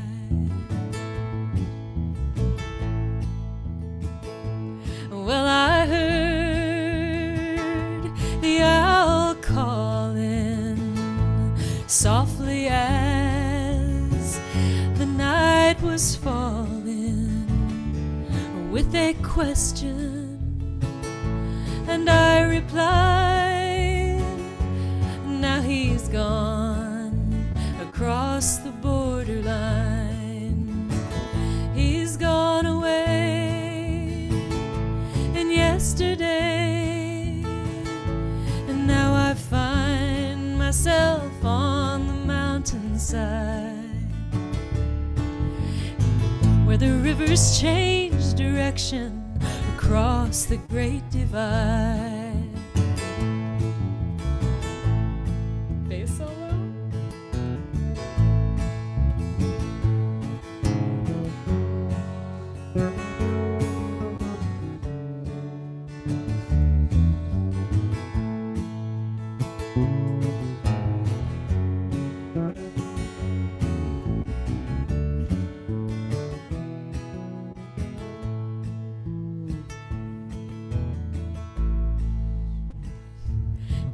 finest hour that I have seen is the one that comes between the edge of night and the break of day. It's when the darkness rolls away. It's gone away in yesterday. Now I find myself on the mountainside where the rivers change direction across the great divide. Where the rivers change direction across the great divide.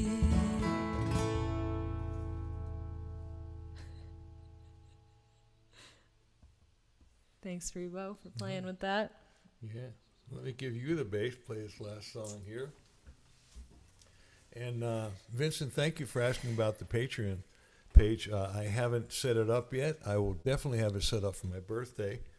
And certainly would appreciate your support. I've given him several pushes. He has, and you know, when you do the Patreon, it's like, what am I going to give away at a different level? I decided no matter what level people but tell them contribute about... to. Oh, sorry. As I was saying, okay, we're even. All right, forget about that third thing. We're even now. Okay. We love doing this, by the way. We give each other a certain amount of crap, and we can take it. We can. Because it makes us strong. Because we have ourselves. That's right. So, oh yeah, back to Patreon. So, a lot of times people, you come up with different level. I think my levels would be $3 a month, $10, $20, $50, $100, $500. Gotta think big. Whoa. But I'm going to give away everything for the same amount, just like whatever you feel like giving me to help me on my journey, support me on my journey. It's just been a very interesting journey, and I wanted to continue, and your help really allows that to happen. But I'm writing a book, and your support will actually help me write that book, because I'll have to come out with a segment here and there, and I'll send it out, and new tunes and little blogs. I just did a blog on Rush Limbaugh today on my email, and so it's a question of how to get. It's kind of what we do here inside, right? Well, that's what's so cool about Patreon. That if you guys aren't familiar, it's basically a subscription service to an artist, and many of you have already supported me on there, and I thank you so much for that. And I'm really excited for Freebo to get into it, because it's a place where, for $3 a month, $5 a month, we just know that we're getting that income, and it's so helpful for us to be able to pay for certain things, expenses in our art, our career. I can use that money to help market some of my singles and stuff that's coming out. So essential. And I so enjoy writing these really personal things, because I know that people that are reading them really care about it. So I just went into this, this long drawn out story about Muscle Shoals, and it's really it just feels really good to know that I can put that writing somewhere for my book someday. Just kidding. No, it's true. Thank you, Jack, about my comments about Rush. You agree. And I know there's some people on my email list who don't. And I try and be as new. It's hard to be neutral and be opinionated at the same time. But I think there's a way to express something about, here's the way I feel. I'm not making you bad. It's not being good, bad. But this is who I am. This is the way I feel. And I think, again, that's what this country's all about, right? I mean, if sensitive, empathetic people like you can't talk about how they feel, then I think we're really screwed. Well, you've had that. I think you have to be able to, or else. And you've had that challenge where somebody came along and said, "Oh, Alice, yeah, get off your soapbox. You're musicians. Play your music. You have no right to be talking about issues." I'm not on a soapbox. I'm on a stool. Yeah, well, you do have a right to talk. We all have a right to talk about issues. Thanks, Gabby. First Amendment rights, I'd like to write a book. My book will be a historical fiction novel. Maybe. If I can ever think of a plot, I'll write it. I can't wait to do that one. Oh man, I have different ideas. I can never quite land on what the point is. You gotta have a point. if you're gonna write like a real long story Yeah, like but, that. but sometimes the point kind of presents itself, don't you think? In a song as well, right? Yeah, You yeah. start with an idea. Maybe I'll start with a short story. See where that goes. So is the link for the Yeah, hey for the Zoom Brandon, in why there? don't we share the Zoom info right now? So what we'll do is we're gonna put the Zoom meeting ID and passcode into the chat. We can't share the straight up link because then we get like Zoom hackers and weird stuff like that. We don't want that. So we're gonna put the Zoom meeting ID and password. There it is, right there in the Facebook chat. You guys can see it now, and here it is on my YouTube channel. Brandon is amazing, and I'm sure it's on. Oh, it's probably on the Norms channel as well. So join us. We're gonna take a 5-minute break after this song, and then we'll come back and we will chat with you guys for 30 minutes or so. You can say hi. Love to see your beautiful faces. Yeah, and please join us. And so thanks everybody. Thanks for being here. If you are able to make a donation tonight, we're giving a percentage of all the proceeds from all the shows of Inside Live in the month of February to the Movement for Black Lives. And we're going to be choosing a new charity every month. And for those people who don't have either Venmo or PayPal, do you Yep, is the let me put information this on info. where to send So, a check just in case? Yeah. Oh, wait. What? Anyway, yes, there's Venmo, there's PayPal, there is a credit card that you can put in a credit card on my website at alicehowe.com/support. And you can also mail a check to my P.O. box, which is all in the chat. And thank you guys so much. I'm trying to put the information on the screen, but I don't know why it's not working, so it's in the chat. If you go to my website, alicehowe.com, you'll see all that info too.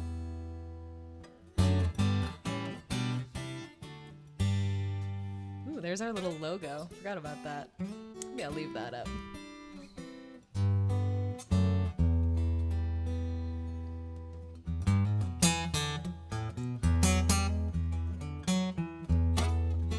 Do we sponsor conservatives? No. Sponsor conservative? No, I think that was a joke. Oh. We sponsor people doing work to advance the rights of all people on Earth, equally and without prejudice. Yeah. Men, women, children, all genders, races, and creeds. If you consider that to be liberal, fine. I consider that to be human. Loving kindness. Yeah, and I have some friends. I talk with a friend, talk about conservative, liberal. He said, "Well, I'm a fiscal conservative, much more liberal on social issues, and you don't have to be one or the other. Besides, conservative's not even what it used to be. Conservative, I think, is more like to hold on just a little bit more. I'm going to keep my money. And don't change things because I like the way because they are. I like the way they are. But that ignores the fact that it's not the way it is for you for everybody. Exactly. Because not everybody is you. So how do you be conservative, keep it the way it is, but still be empathetic, or toward another human being? That's an interesting question. That is a good question, and it's one that each of us has to look in the mirror and come up with their own. But we love you all, no matter how you feel. In fact, and we all love music, and that's why we're here. In fact, what we all need to do is consult our personal GPS. That will give us the answer on what we really need to do and how to do it. Ready?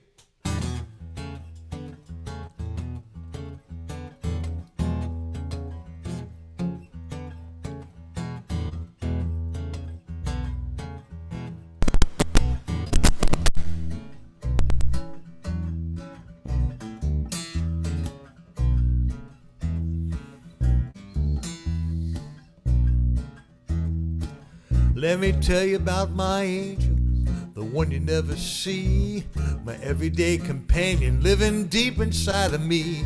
She guides me through the trenches, she gets me out of every mess. She's my Bible, she's my buddy, she's my personal GPS. Well, she leads me on my journey. She leads me to the goal. She's always on the money, never leaves me in the cold. And every time I listen, I wind up being truly blessed. She's my Bible, she's my buddy, she's my personal GPS. I'm at the fork in the road, I gotta make a choice. So much going on, I don't heed her voice. So I make a wrong turn, I'm feeling lost and afraid. Then I hear my angel calling, recalculate. Well, I gotta pay attention, 'cause it's powerful stuff. I gotta turn it on, and I gotta turn it up. 'Cause every time I do it, you know I'm guaranteed success. She's my Bible, she's my buddy, she's my personal GPS. Play, boy.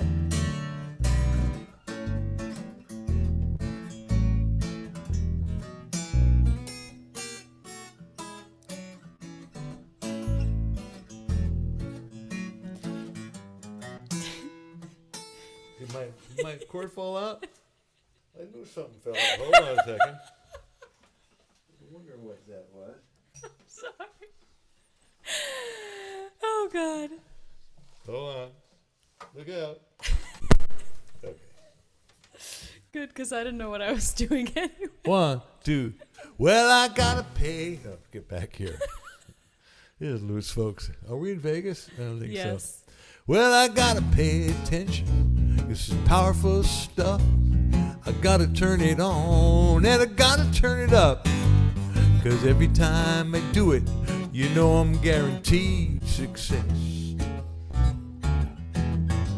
She's my Bible, she's my buddy, she's my personal GPS. Well, I'm floating lost and lonely, drifting in the dark. Will I ever find a harbor? I don't see it on the chart. Was something saying no? Someone else is whispering yes, yes, yes. She's my Bible, she's my buddy, she's my personal GPS. She's my Bible, she's my buddy, crystal clear and never muddy. She's my Watson, she's my Tano, never tardy, always pronto. She's my Sherpa, she's my guide, never runs and never hides. Truly awesome, she's the best. She's my personal GPS, my personal GPS. She's my personal GPS. I say she's my personal GPS. Yes, yes. Ready, Alice?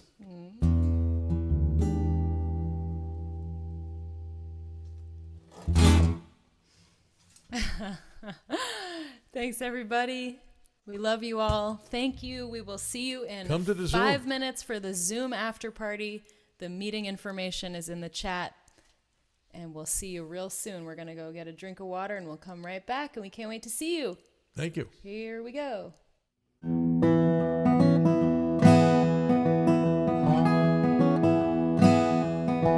Every night I have the strangest dream.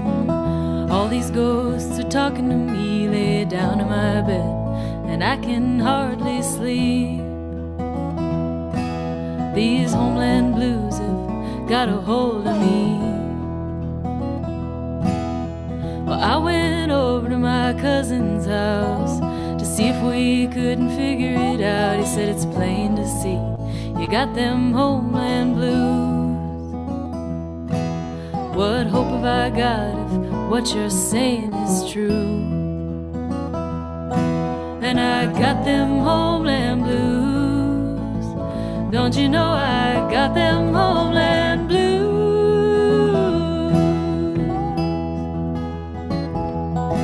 Said I got them homeland blues. Honey, pull over, I got them homeland blues.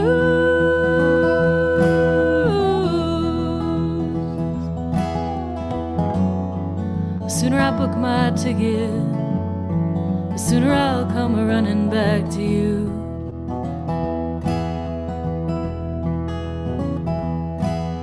I asked my mother, do you know what I mean? And she could hardly look up at me. Eyes to her paper and I knew she had them too. Eyes on her coffee and I knew she had them too. Have you ever missed something that you never even had? You're down so low and you feel so bad. That's when you know you got them homeland blues. That's when you know that you got them homeland blues. And I got them homeland blues. Try to tell you I got them homeland blues.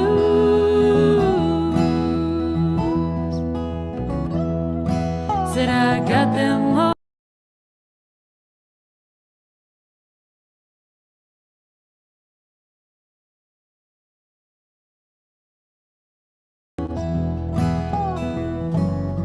The sooner I book my ticket, the sooner I'll come running back to you.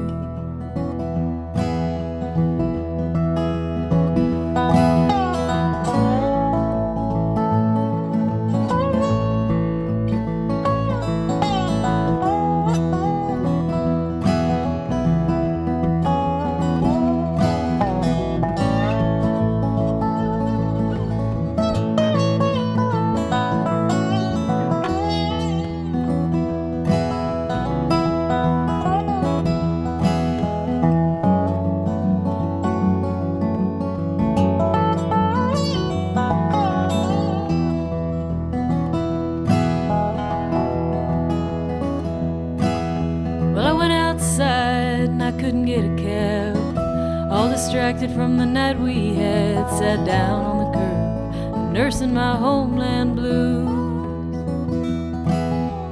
Down on the curb and I'm nursing my homeland blues. My American soul gets lonely sometimes. I take a walk and it clears my mind, and I hold you tight to shake my homeland blues. Hold on tight just to shake my homeland blues. Then I got them homeland blues. Don't you know I got them homeland blues?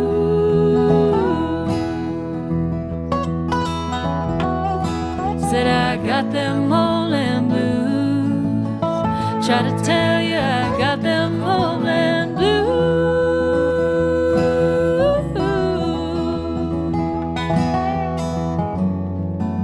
Is where I left it, the sooner I'll come running back to you.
Would go to my new little four-legged friend.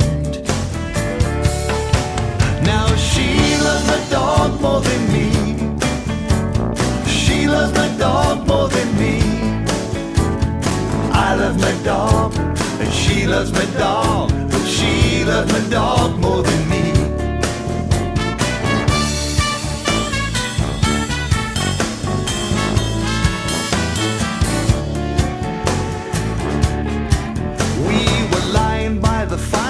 Burning with desire, when suddenly to my chagrin, as the fire got to stoking, came my cold nose a poking somewhere it should not have been. I thought she'd show him away, but she told him to stay. It kinda took me out of the zone. Now a man's best friend gets a girl in the end, and I'm left holding the bone. Cause she loves my dog more than me. She loves... Hey guys, so good to see you here in the Zoom room. Hi. Hello. We are gonna just get you on the gallery I'm view. not hearing anything. Are you? Well, they're all muted. So I think what we're gonna do, you guys, is have Bob? folks. I think we'll stay muted until like either until you have a question or until after a song you all can clap. But maybe we should just take like 1 second to be like crazy let's and say unmute hi. everybody and let them say hi. Can we do that, Brandon? Yay! Hi. Hi. everybody. Hello. Hey, Gabby. Hey, everybody. Hey guys. Hey, Jason. Oh my God, Toby, Jason has his Storm. Alice House shirt on. I know. He's repping proudly. Great to see you all. Thank you so much for coming to the Hi, after everybody. party. I hope that everyone's watching, on Facebook or YouTube. You see how fun it is, and you can join us next time. And there's Don Clooney figured out his Zoom. Oh my How God, about where? that? That is Oh, fun. look! Oh my Hey, Don. gosh! Yeah, and we got Can you hear me? Bob's Wick there. We from can hear you. Yeah. out near Dulles Airport in Virginia. Hey, you guys! Great to see you all. Hi, Harriet. Hi. Nice to see your face. Hi. I'll get those CDs out to you. I promise. I'm sorry. No problem. No problem. It's a one-man operation. It's okay. Yeah, Gabby, good to see you. We're very active on the chat. I I know saw. it's so nice. to see Yes, that. guys. I tune in when I can.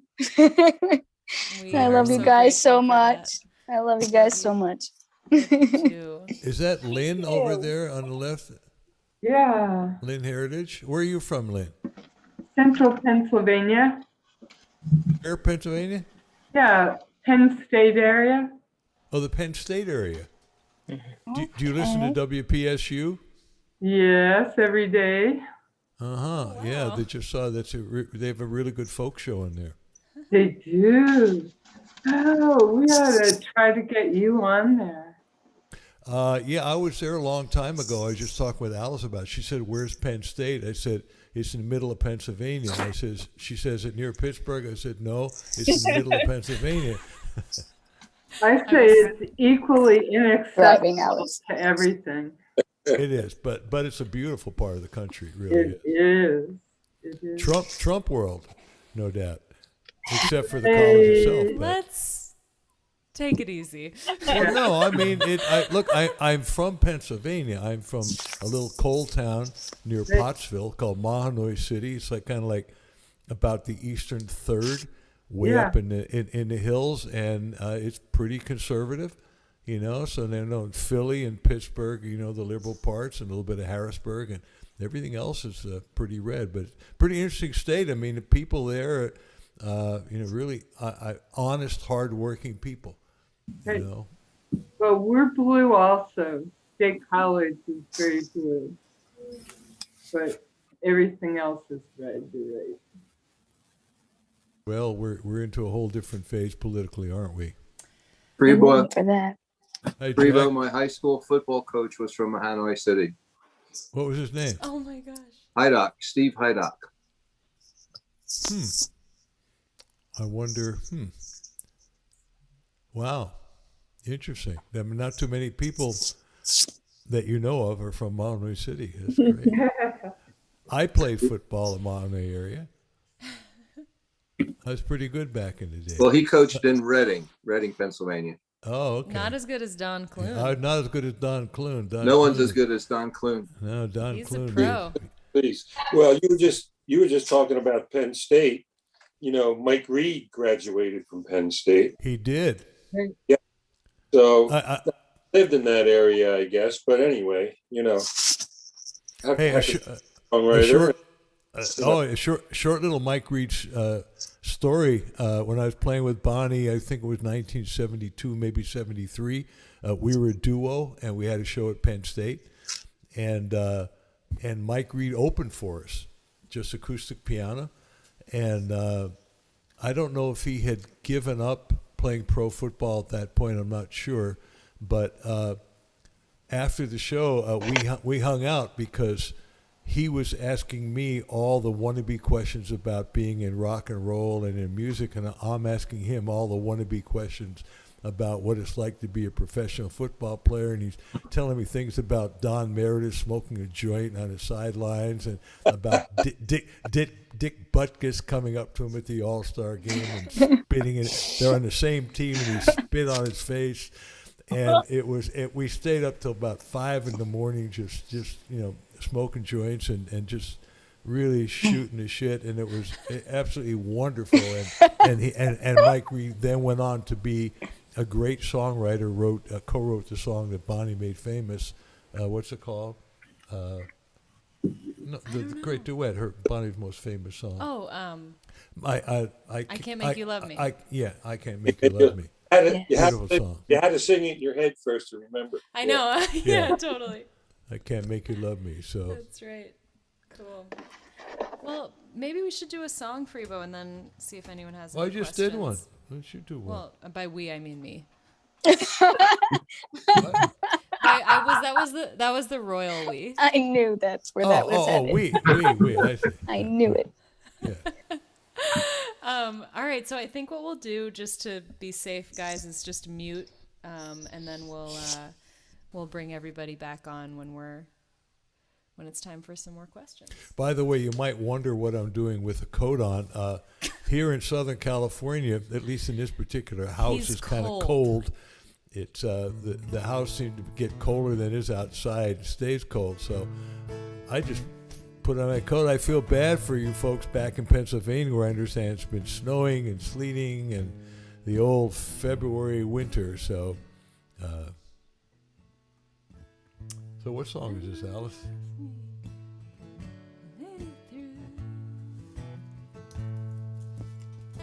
I was thinking of playing that song that I never play. See if I can remember it. Remember how it goes. Don't worry, honey.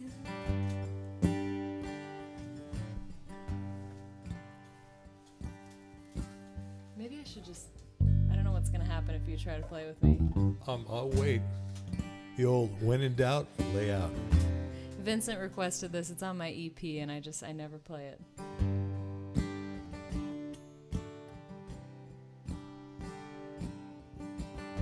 If anyone asks me how I made it through, I say it's a full tank of gas and that picture of you. One will take me a few states north, and the other reminds me what I'm driving toward. Don't worry, honey, 'cause ain't nothing gonna turn out right. I don't think I can remember the words. I give up. I'm gonna It's do a something whole else. different feel than I remember, too. I don't remember how to play this song. Well, why don't you play something you I'm know? gonna go into something else that's in the key of G. Listen to the EP if you want to hear that song.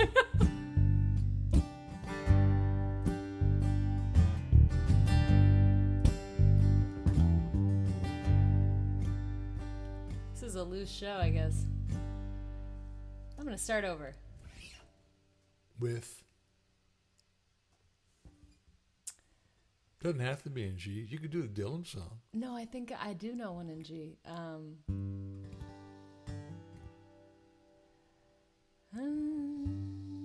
But I can't remember how it starts either. Oh my God, what is happening?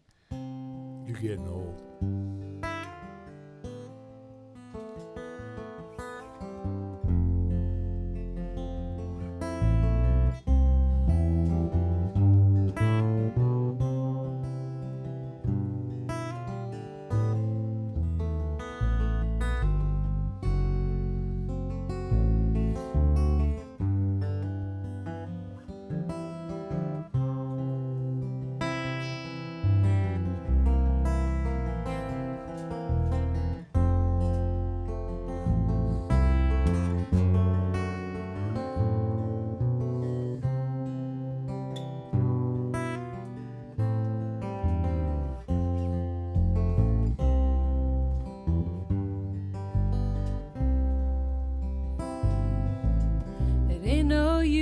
used to sit and wonder why, babe.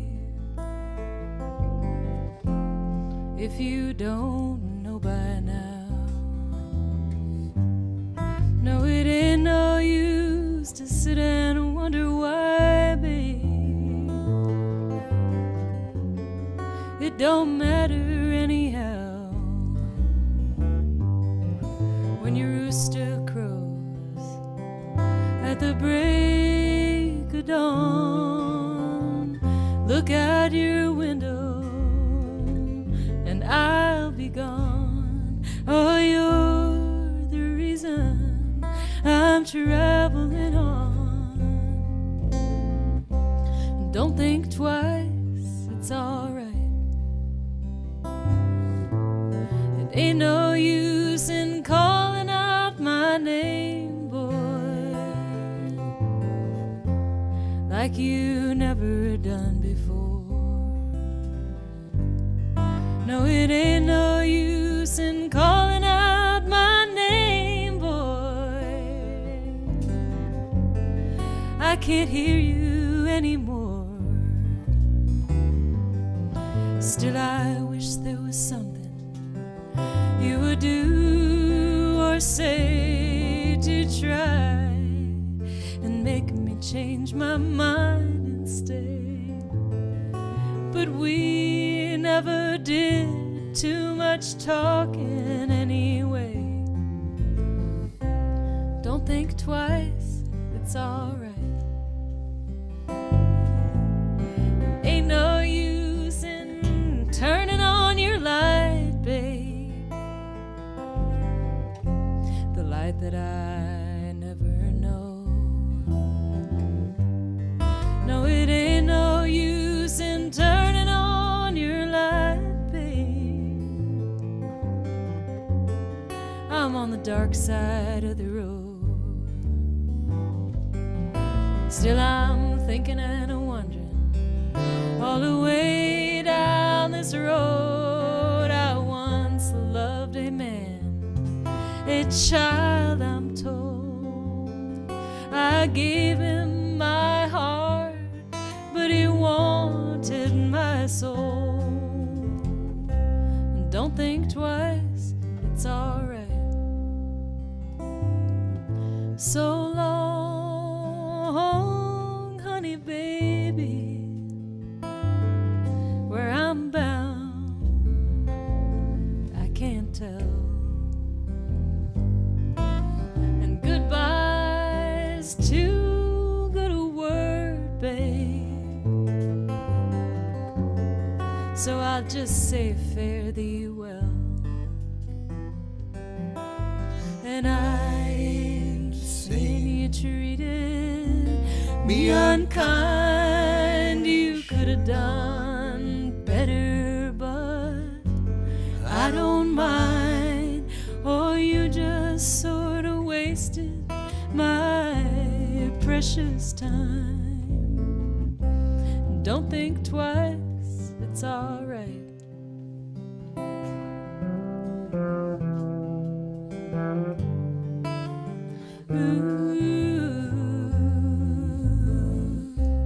Don't think twice, it's all right.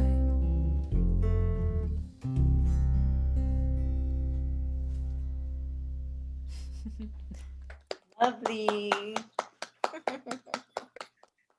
Get me back on track. Yay.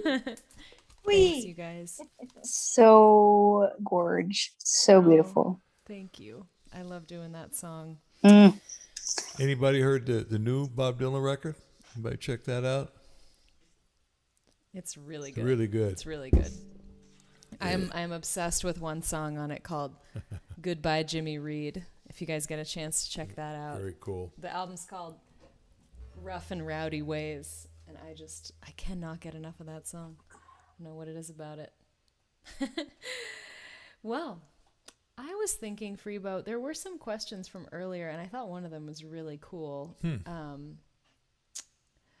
It was, well, I guess it made me think of a question. It was along these lines, like one of your favorite sessions in the studio with someone that folks would recognize the name? Like, could you just talk a little bit about just one of your favorite sessions playing bass, or like a memorable session and what the record was, and, you know, something like that? Yeah. I mean, Midnight the Oasis comes to mind. Yeah. And it was really, I had been playing the song with Maria and David Nichtern, the guy who wrote the song.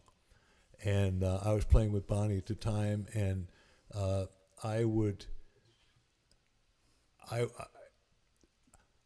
when I didn't have a gig with Bonnie, if Maria was anywhere within a couple 100 miles, I would drive and I would play for free just to play bass with the two of them, and it was a lot of fun. And Midnight the Oasis was one of those songs, and David had a kind of a funky version. I loved playing funky bass, and I didn't get that much chance to do it, so I kind of had this nice little funky bass part that I would do with that song. And then Maria asked if I would come to LA and play on the record, and so all of a sudden I find myself in the Warner Brothers studio, and we're there to do it. And the great Jim Gordon was on drums.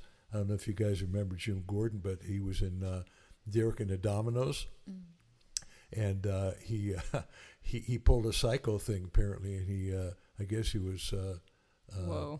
Yeah, he killed his mother is what he did. He had his mother's voice in his head.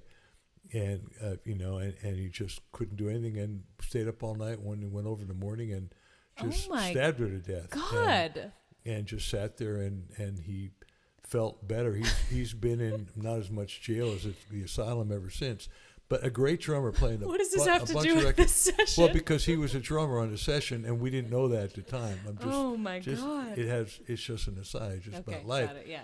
So Jim was a drummer, and Bobby Hall was a percussion player. My buddy Mark Jordan from Edison Electric was a keyboard player.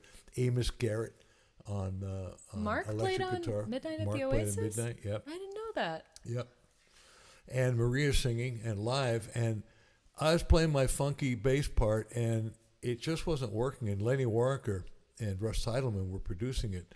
Lenny did a lot of the Randy Newman records, and Russ Teidelman did some of them. And I think Russ also did. He did a bunch of stuff for Warner Brothers. And they said, "Freebo, could you change your bass part? It's not quite working." And of course, in my own little world, I was in a little bit of a huff. What do you mean it's not working? I've been playing this with David for a long time. I didn't say that, but I was thinking it. But I said, well, I better. So I changed it to a whole different thing. And somebody asked earlier, said, what are some of your influence? And I thought, what would Ronnie Baker play on this? So the guy from Philadelphia, the guy who played on so many of those Gamble and Huff sessions. And so I kind of took the melody of ba-ba-da-ba-da-ba. I mean, ba-ba-da-da-ba-ba-ba. I kind of sort of shadowed that melody, and then did some other stuff with it. And all of a sudden, by my changing that, Jim Gordon changed his bass part or changed his drum part. The whole rhythm section changed. Bobby Hall did a whole different thing of percussion. And it was basically that I came up with something completely different because I had to, because what I was doing was not working. And apparently what I came up with was really cool. I listen to it to this day, and I'm going, that's pretty cool. And so I listened to that, on the radio, and it takes me right back. What did you play? To that moment. If it's midnight, da da da da da da da da da da da da da da da. I can't do it at the same time. It's kind of like doing that, but. Anyway, it was cool, and it worked, and I'm really, apparently there's a remix of it out, and they did a whole different kind of a drum, kind of a hip-hop thing, and they used my bass part, so I'm going, well, that's cool. So, cool. Yeah, thanks for asking. Yeah. Hey, does anybody who's in the Zoom room want to say hi and unmute and ask a question? Raise your hand. Does anyone want to? I'm looking at your hands. Storm, and then Dawn. That looked like a but I'll take it as a hand. So my question in the chat a while ago was sort of the opposite of that.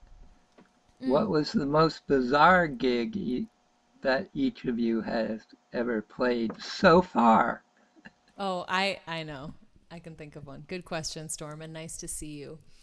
Nice to see you also. Yeah, great to have you. I'm thinking of Denmark.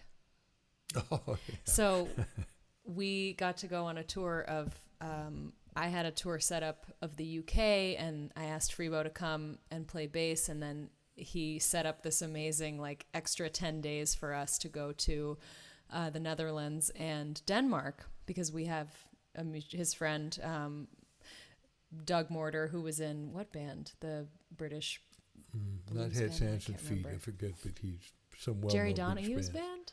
Jerry played with him, yeah. Okay, anyway. He set up this tour for us in Denmark, and one of the venues, we had no idea what we were getting into. Like, it was completely just hope and pray that, like, there's people there when we showed up, because we, like, barely communicated with them ahead of time, and it was just like, okay, I guess we're like getting on a train and we're going to get off the train and someone's going to pick us up and take us to this place. And I don't know, we're going to play some music. And it turns out it had been a nursing home, but it was converted into like an arts center, but it really just felt like a nursing home that had like other furniture in it. And it was way up in northern. It was like way out. up. It was in Jutland, like Circle, way up north, and beautiful, like gorgeous, but just this really nice people. It was like all just a community kind of space, but like it still had all the like hospital type rooms, and they were like, this is where you're staying tonight, and we were like, oh my god, like we're staying in the hospital rooms like tonight after the show, that we were playing in this like lobby of this nursing home. And it was actually a beautiful show. It was so fun. Like, they were so nice. We stayed up like super late, and they were all drinking, and like there was candlelight, and it was great. But I was pretty spooked. Like when like going back to the room, I was like, whoa, this is a little, the ghosts a little of, spooky. Yes. But they said, no, I remember asking one of the women, are there any ghosts here? And she was like, yes, but they were all really well taken care of. And so they were really happy. Happy ghosts. So, and I feel like in a socialist, happy country like Denmark, I totally believe that. So that's my weird guess. And I might say, politically speaking or socially speaking, Denmark is a socialist country. And you hear so many things about socialism, in the U.S. And I got to tell you, you can viscerally feel it. The people there, like I said, were really happy. I mean, everybody just seemed to be happy. And everybody, it all worked. And they had cars, and they had education, they had their stuff. And some people had more money than others, but the society really works. So whenever I hear a thing like careful of socialism, I go, like, man, it working for sure them. work in Denmark. Yeah. What about you? What's your craziest Well, gig? mine's a short one. For a while in the 90s, I played in a Zydeco party band, and we played all sorts of different places. We played Cajun dances, and occasionally we'd play at the L.A. County Fair. And at one point with L.A. County Fair, we played on a stage where we were very close to the elephants, which was kind of interesting. And then we played at another fair down near San Diego, and right in front of us, we were playing in front of a bunch of pigs. Did they like it? The animals seemed to like it. I thought, what, is this what my career has come to? No, it was a little bizarre, Storm, looking out and seeing. I mean, I love elephants. That pigs apparently are very intelligent, but the juxtaposition was just a little weird. So as far as weird, I think they're probably the weirdest two gigs I ever played. Is that when you decided to become a singer-songwriter That's when I and leave decided your to become band a days singer-songwriter. behind? I can do better than this in a hotel room. Oh my gosh. Don, did you want to say hi? They just didn't want you to hog the spotlight. Yeah, very good. Don, you have to unmute yourself. I don't even know how to. Brandon did it for you. You're unmuted. good. Never mind. He has that power. I forgot. Okay. Hi, Don. Hello. Nice to see you. You were talking about when you first came on tonight, Freebo and his iconic self, and these stories that he's telling. That's one of the reasons I think people really tune in because the stories he has to tell about the other icons too he meets and so forth. But I have a quick story, I think, about Freebo being an icon. Uh-oh. Here we go. I'm part of a group that meets on Tuesdays for a jam for a lot of years, 25, 30 years. And Wow. there was an anniversary we had, and Freebo was in town, happened to be Tuesday, and he wasn't working that night. So he came to that jam. And I don't remember, he probably remembers there were a lot of people there because it was an anniversary night.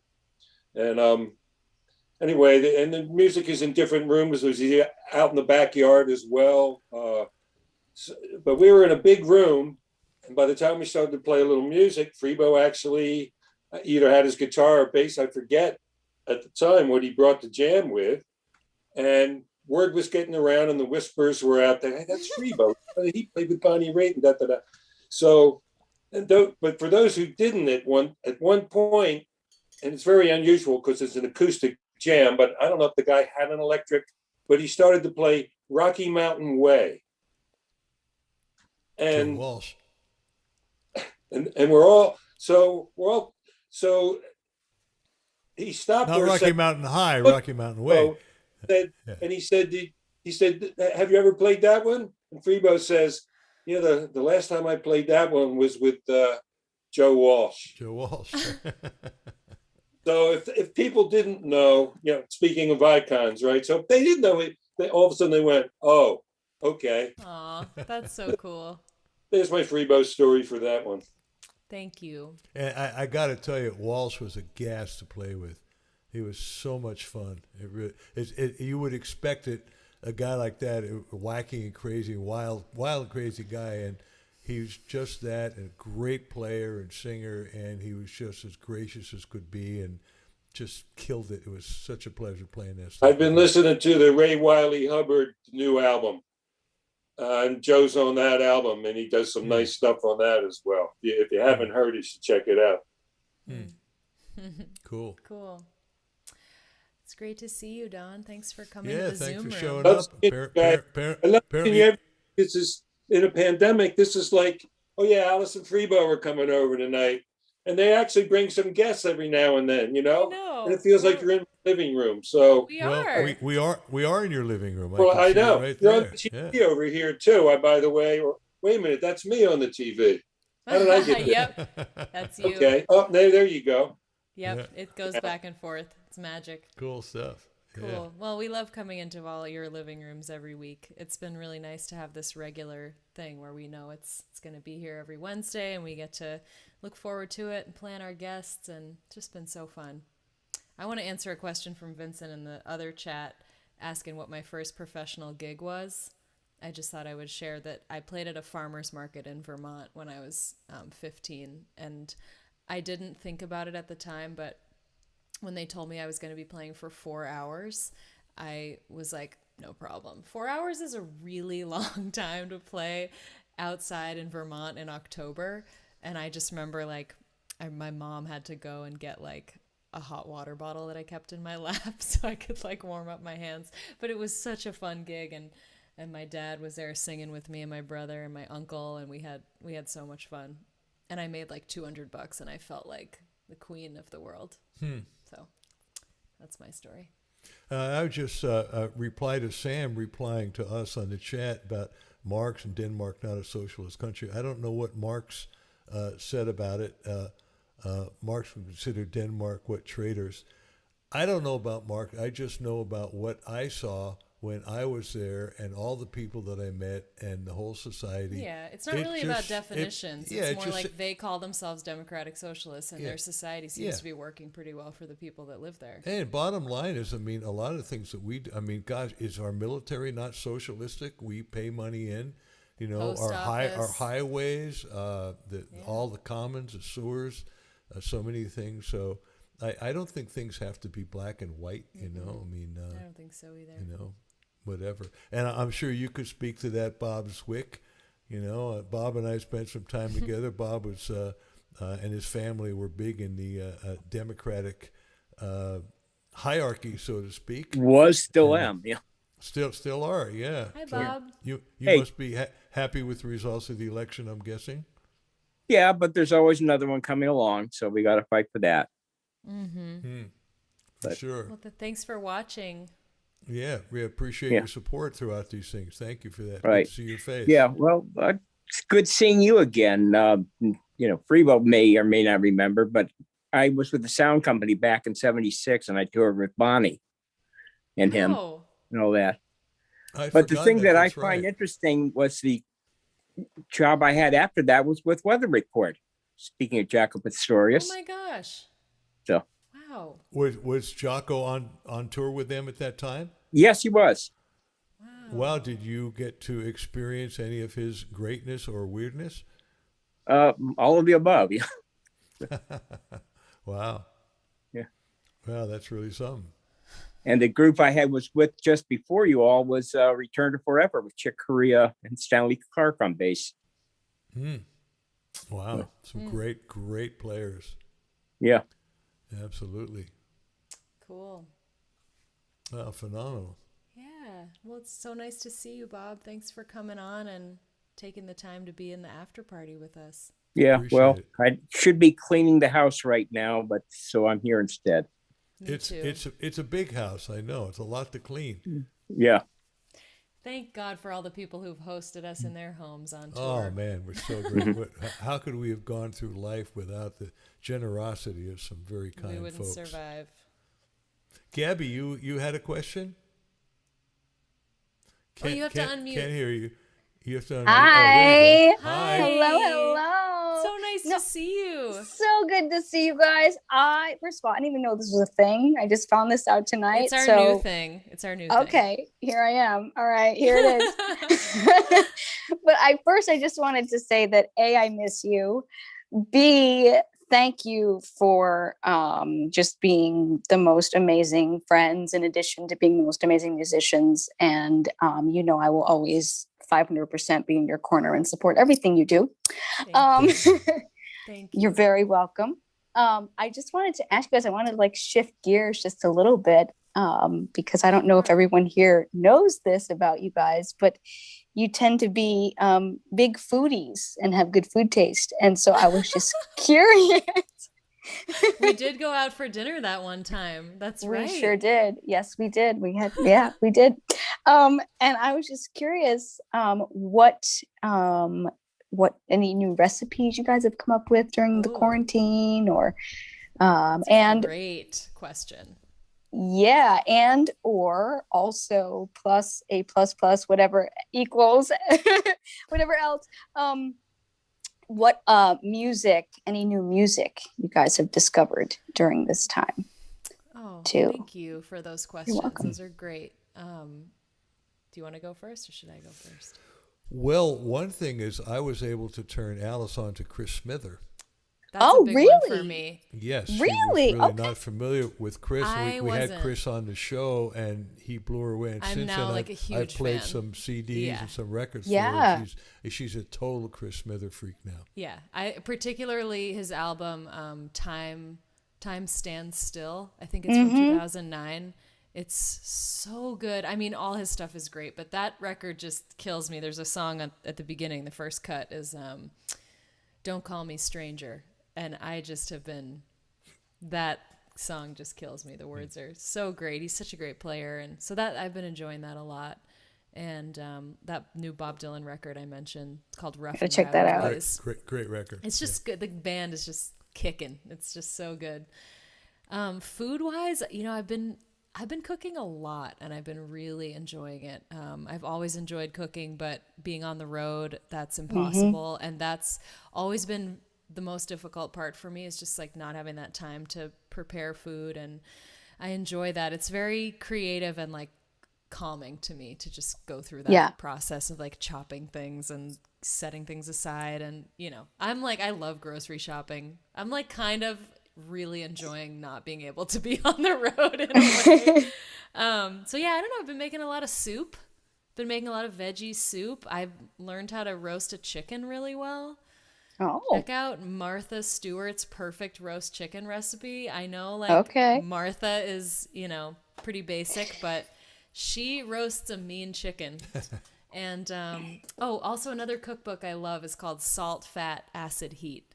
It's there's also a Netflix special where it's like a 4-part Yes, I thing. was gonna say, isn't there a Netflix thing on that? Yes. Yeah, there is, but the book is just so cool. Like you really learn kind of basics for just how to make food. All recipes work better by like learning about how to salt and how to, use heat and fat properly. So I'm way into that question. Thank you, Gabby. I got you, girl. Don't worry. I'm right. I'm always here. I'm always here. Oh, so nice to see you. Thanks for joining us, Gabby. Of course, always. Always, always. So happy to see you guys. Hey, Jason, did you make was that you who just made a remark in the chat about socialism? Oh. Can't hear you yet. Do we have to keep coming back to that? I'm muted. Was that you or is that a different Jason? That was me. Yeah, democratic socialism and the fact that, well, since I am active duty, while the healthcare we get ain't the greatest, we do get it and we don't got to pay for it. Oh, I'm on my big screen. Oh, yeah, you're on the big screen now. But yeah, no, fire, police, all that fun stuff. And I don't get why people don't want it, especially the healthcare stuff. I honestly, my answer to that would be, I think apparently more people want it than don't want it, but obviously the politicians are somewhat swayed by big money. But I also think that the fear factor, I think the fear factor is like, you don't want to not be able to make the choice. You don't want to lose the health care that you already have that you really love, do you? You don't want to be told where to go. You don't want all of your freedom to be taken away, which of course is not the case at all. But I think the right has been very successful in doing that. Fear is a powerful tool. So that's my thoughts on it. Yeah, not wrong. And the amount of people I've worked with who don't like listening to the reality of life. It's excessive. Well, I've never met a Canadian who didn't like their system. I know. Honestly. And I talk about it. I know quite a few Canadians. And every time I say, do you like your healthcare system? Yeah, we love it. So. Well, my mom has been trying to get me to, she's a retired pediatrician and she's way into Medicare for all and single payer. And she is like, like a part of the senior physicians of Massachusetts, like fighting for that, and she wants me to write a song for one of their like gatherings about single payer. I'm like, I don't know where to go with that, but I'll try. Single payer, chocolate layer. I mean, Totally perfect. Yeah. Well, does anyone else want to say hi or have a question before we?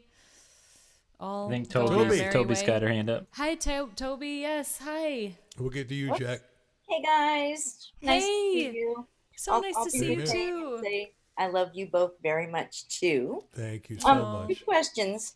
The first one is, when are you going to start going around the corner to Norman's again? Is that in the works? Because I'd like to come. Ooh, I'm right around the corner. Yeah, and that might be a little tough. Norm has really gotten pretty. Norm is in his 70s and he's got diabetes and he's really paranoid about catching COVID. So we're trying to respect that and just like take it really slow with that. So actually, we're supposed to do a show next week at Norm's with one of the people who does the guitar demos, and I think we're not going to do it there, right? Yeah, we're not going to do it there. We're not, but we'll definitely get back there eventually, and when we do, I'll be sure to let you know. But yeah, for next week, that's a good thing to remember. Next week. Yeah, go ahead. I was looking forward to when you were doing the thing with Lawrence Juber. I know. And you guys were going to allow me to be there, and it got called.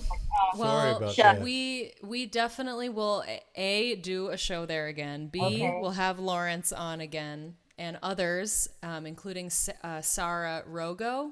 She goes by Rogo. She's a great blues player. She's actually our guest next week, and she works at Norm's and has done a ton of videos there. So you go to Norm's Rare Guitars YouTube channel. You can see her doing a lot of stuff.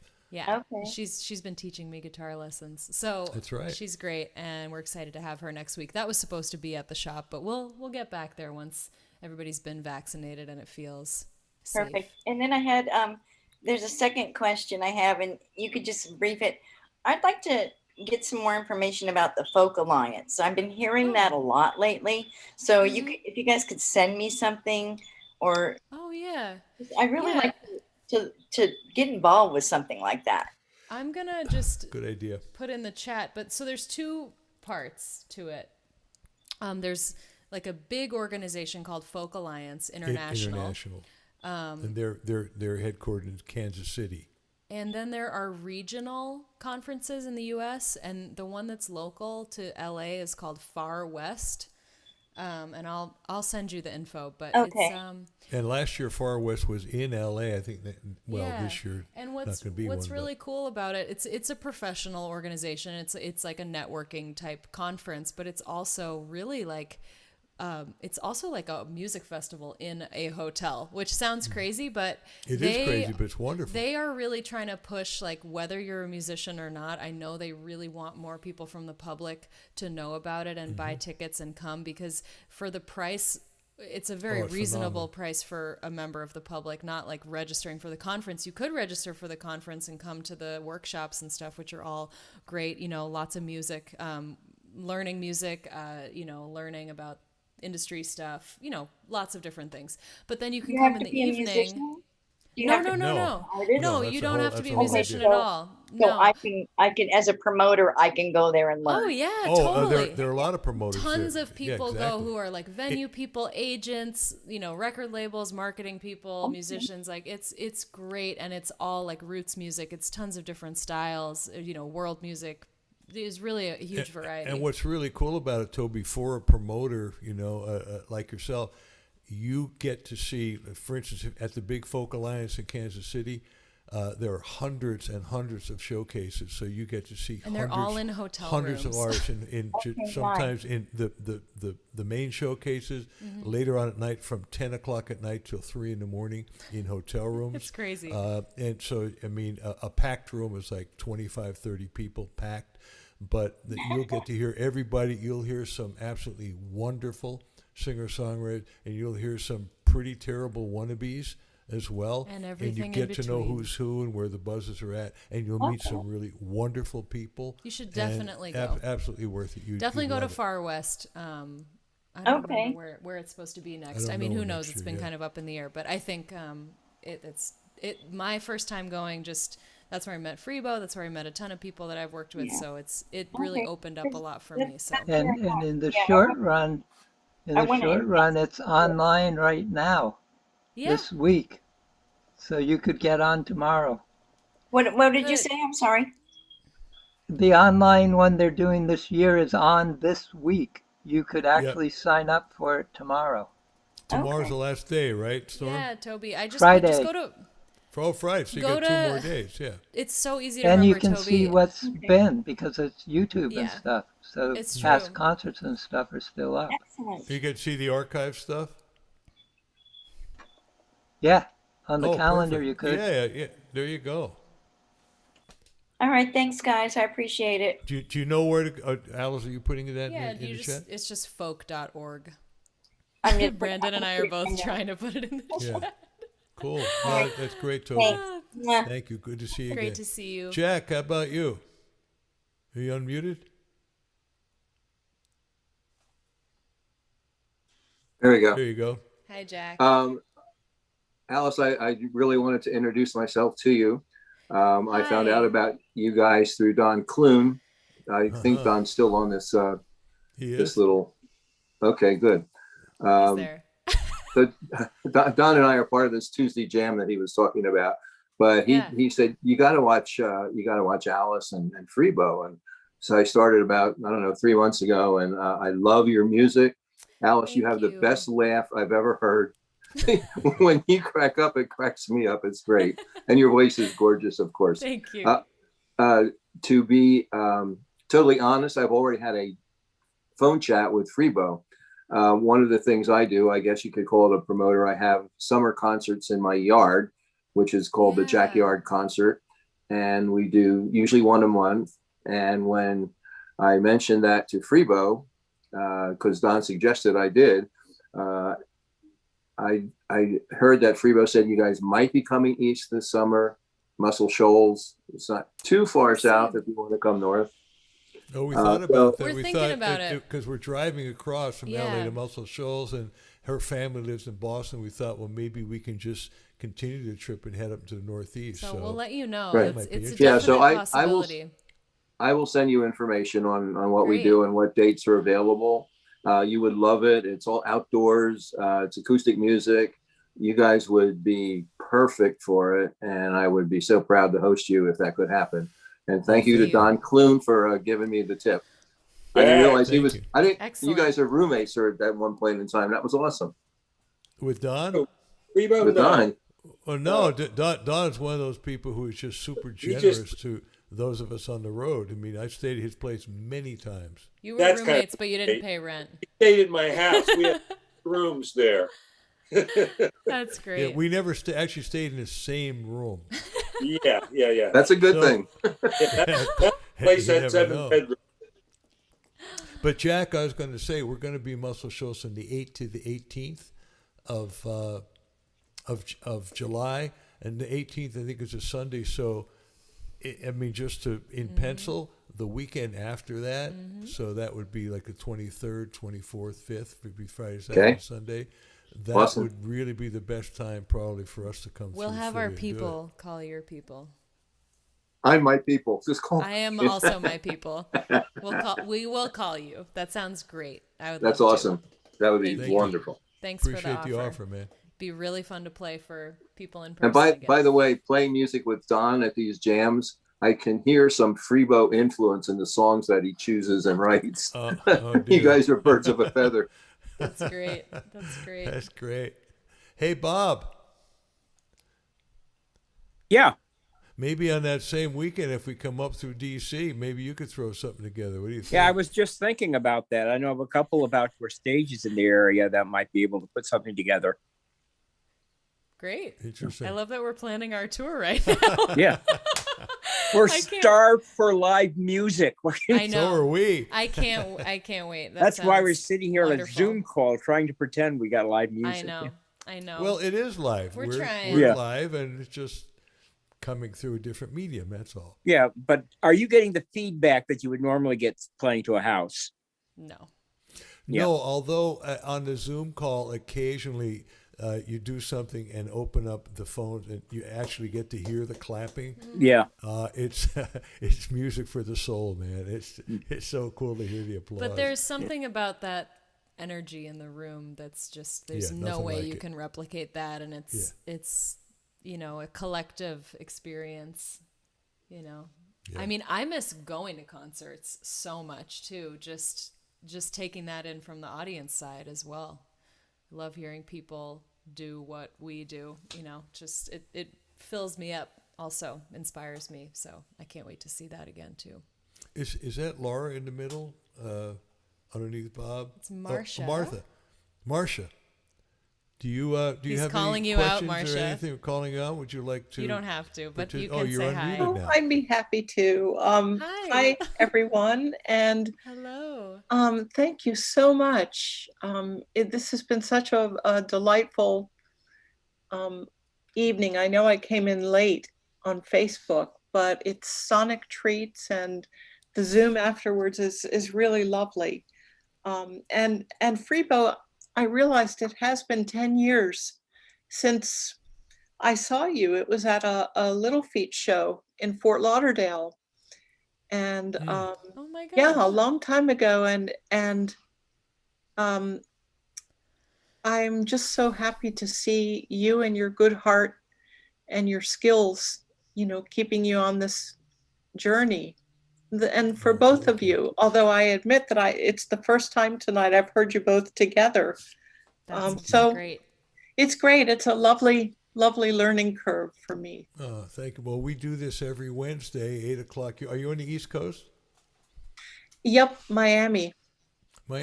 Yeah, so we 8:00 your time every Wednesday night, and for the that journey of all the years gone by, maybe come to my birthday show on the Friday after that, Friday the 5th. Great. And like I say, Chris Smith will be there and some other people that you might be familiar with. And where do people find that show? Super. Where do they find that show? I'm testing you. Why don't you tell them, where do they find it? Right here on your Where do you computer. think they find it? Just look on your computer. It'll be. Go to Freebo's fan page on Facebook and be sure to follow it. Practice saying that, Freebo. Yeah, Freebo. Facebook.com/Freebo fan page. I'm training him. Cool. Good. And YouTube. We can put it on your YouTube channel as well if you want. Good idea. my techie here. I'm trying. So nice to meet you, Marcia. Thank you, for Marcia. coming. Thank you. And the only person we haven't really quite heard from is Harriet. We sort of kind of did, but Harriet up there near I love Chicago. how he's just calling everybody out. Hi, Harriet. We got to unmute you. There we Oh, go. Hi. I'm muted. Hi. Yes, I'm in Chicago. Is it cold? It's actually it's like spring today. It was in the 40s. Not as cold as Texas was, huh? No, not as cold. I mean, we had a lot of snow, but it's all melting now. So it's good. Thanks So for it's being great here. to hear you guys. And I heard you guys I've heard you on Folk Stage. Oh, great. So I love folk stage. up until the pandemic, we would go to Folk Stage all the time. But so we usually go to the studio, my husband and I, but now it's virtual. So actually, Shannon addresses on Folk Stage on Saturday. Oh, she is. That's great. Oh, we Yeah, should. check she's that out. actually- Were you at Folk Stage when Alice was there in did we person? meet? Well, yeah, sort of. I mean, yes, I was there when you were there. Oh, okay. That was one of my. That was such a great moment for me.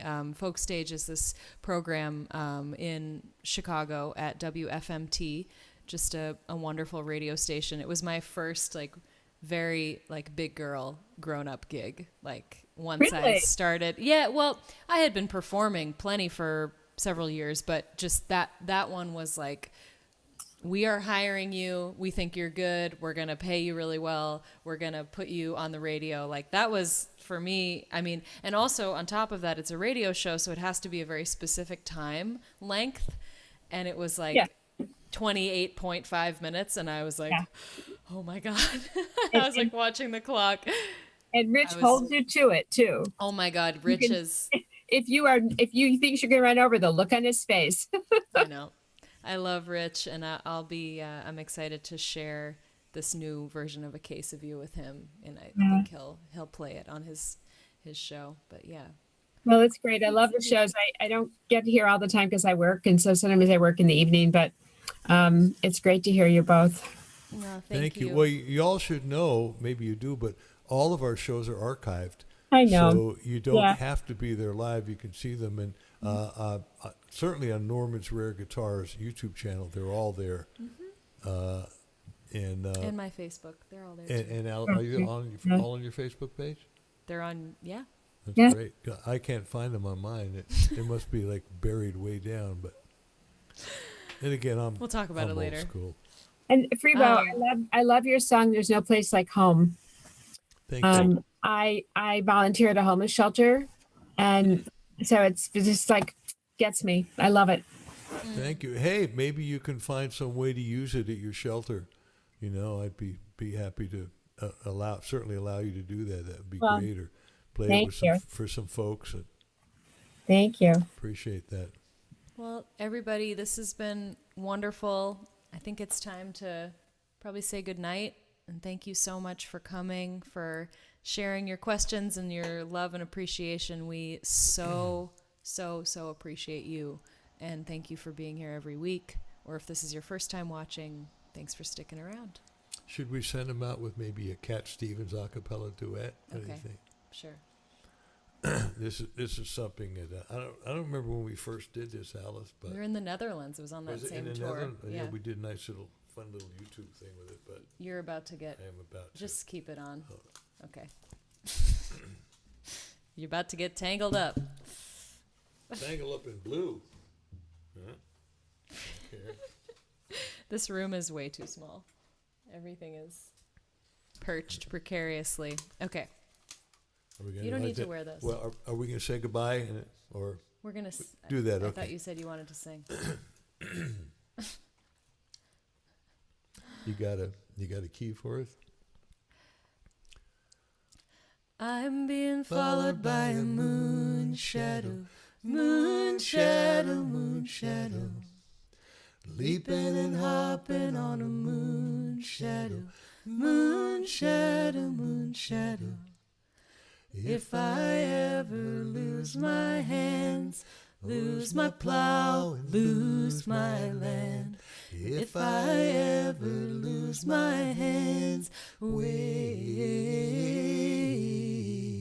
I won't have to work no more.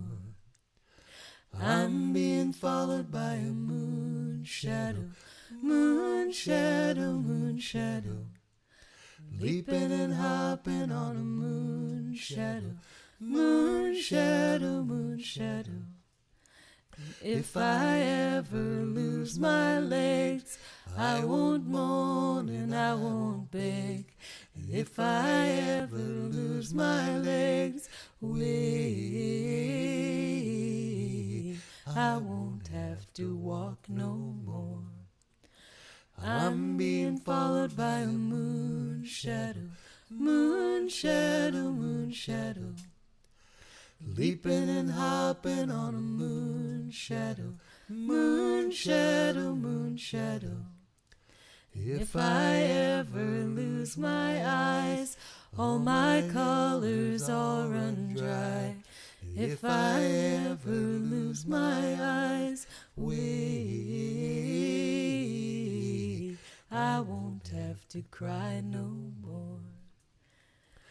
I'm being followed by a moon shadow, moon shadow, moon shadow. Leaping and hopping on a moon shadow, moon shadow, moon shadow. If I ever lose my mouth, all my teeth, north and south. If I ever lose my mouth, wait, I won't have to talk. I'm being followed by a moon shadow, moon shadow, moon shadow. Leaping and hopping on a moon shadow, moon shadow, moon shadow.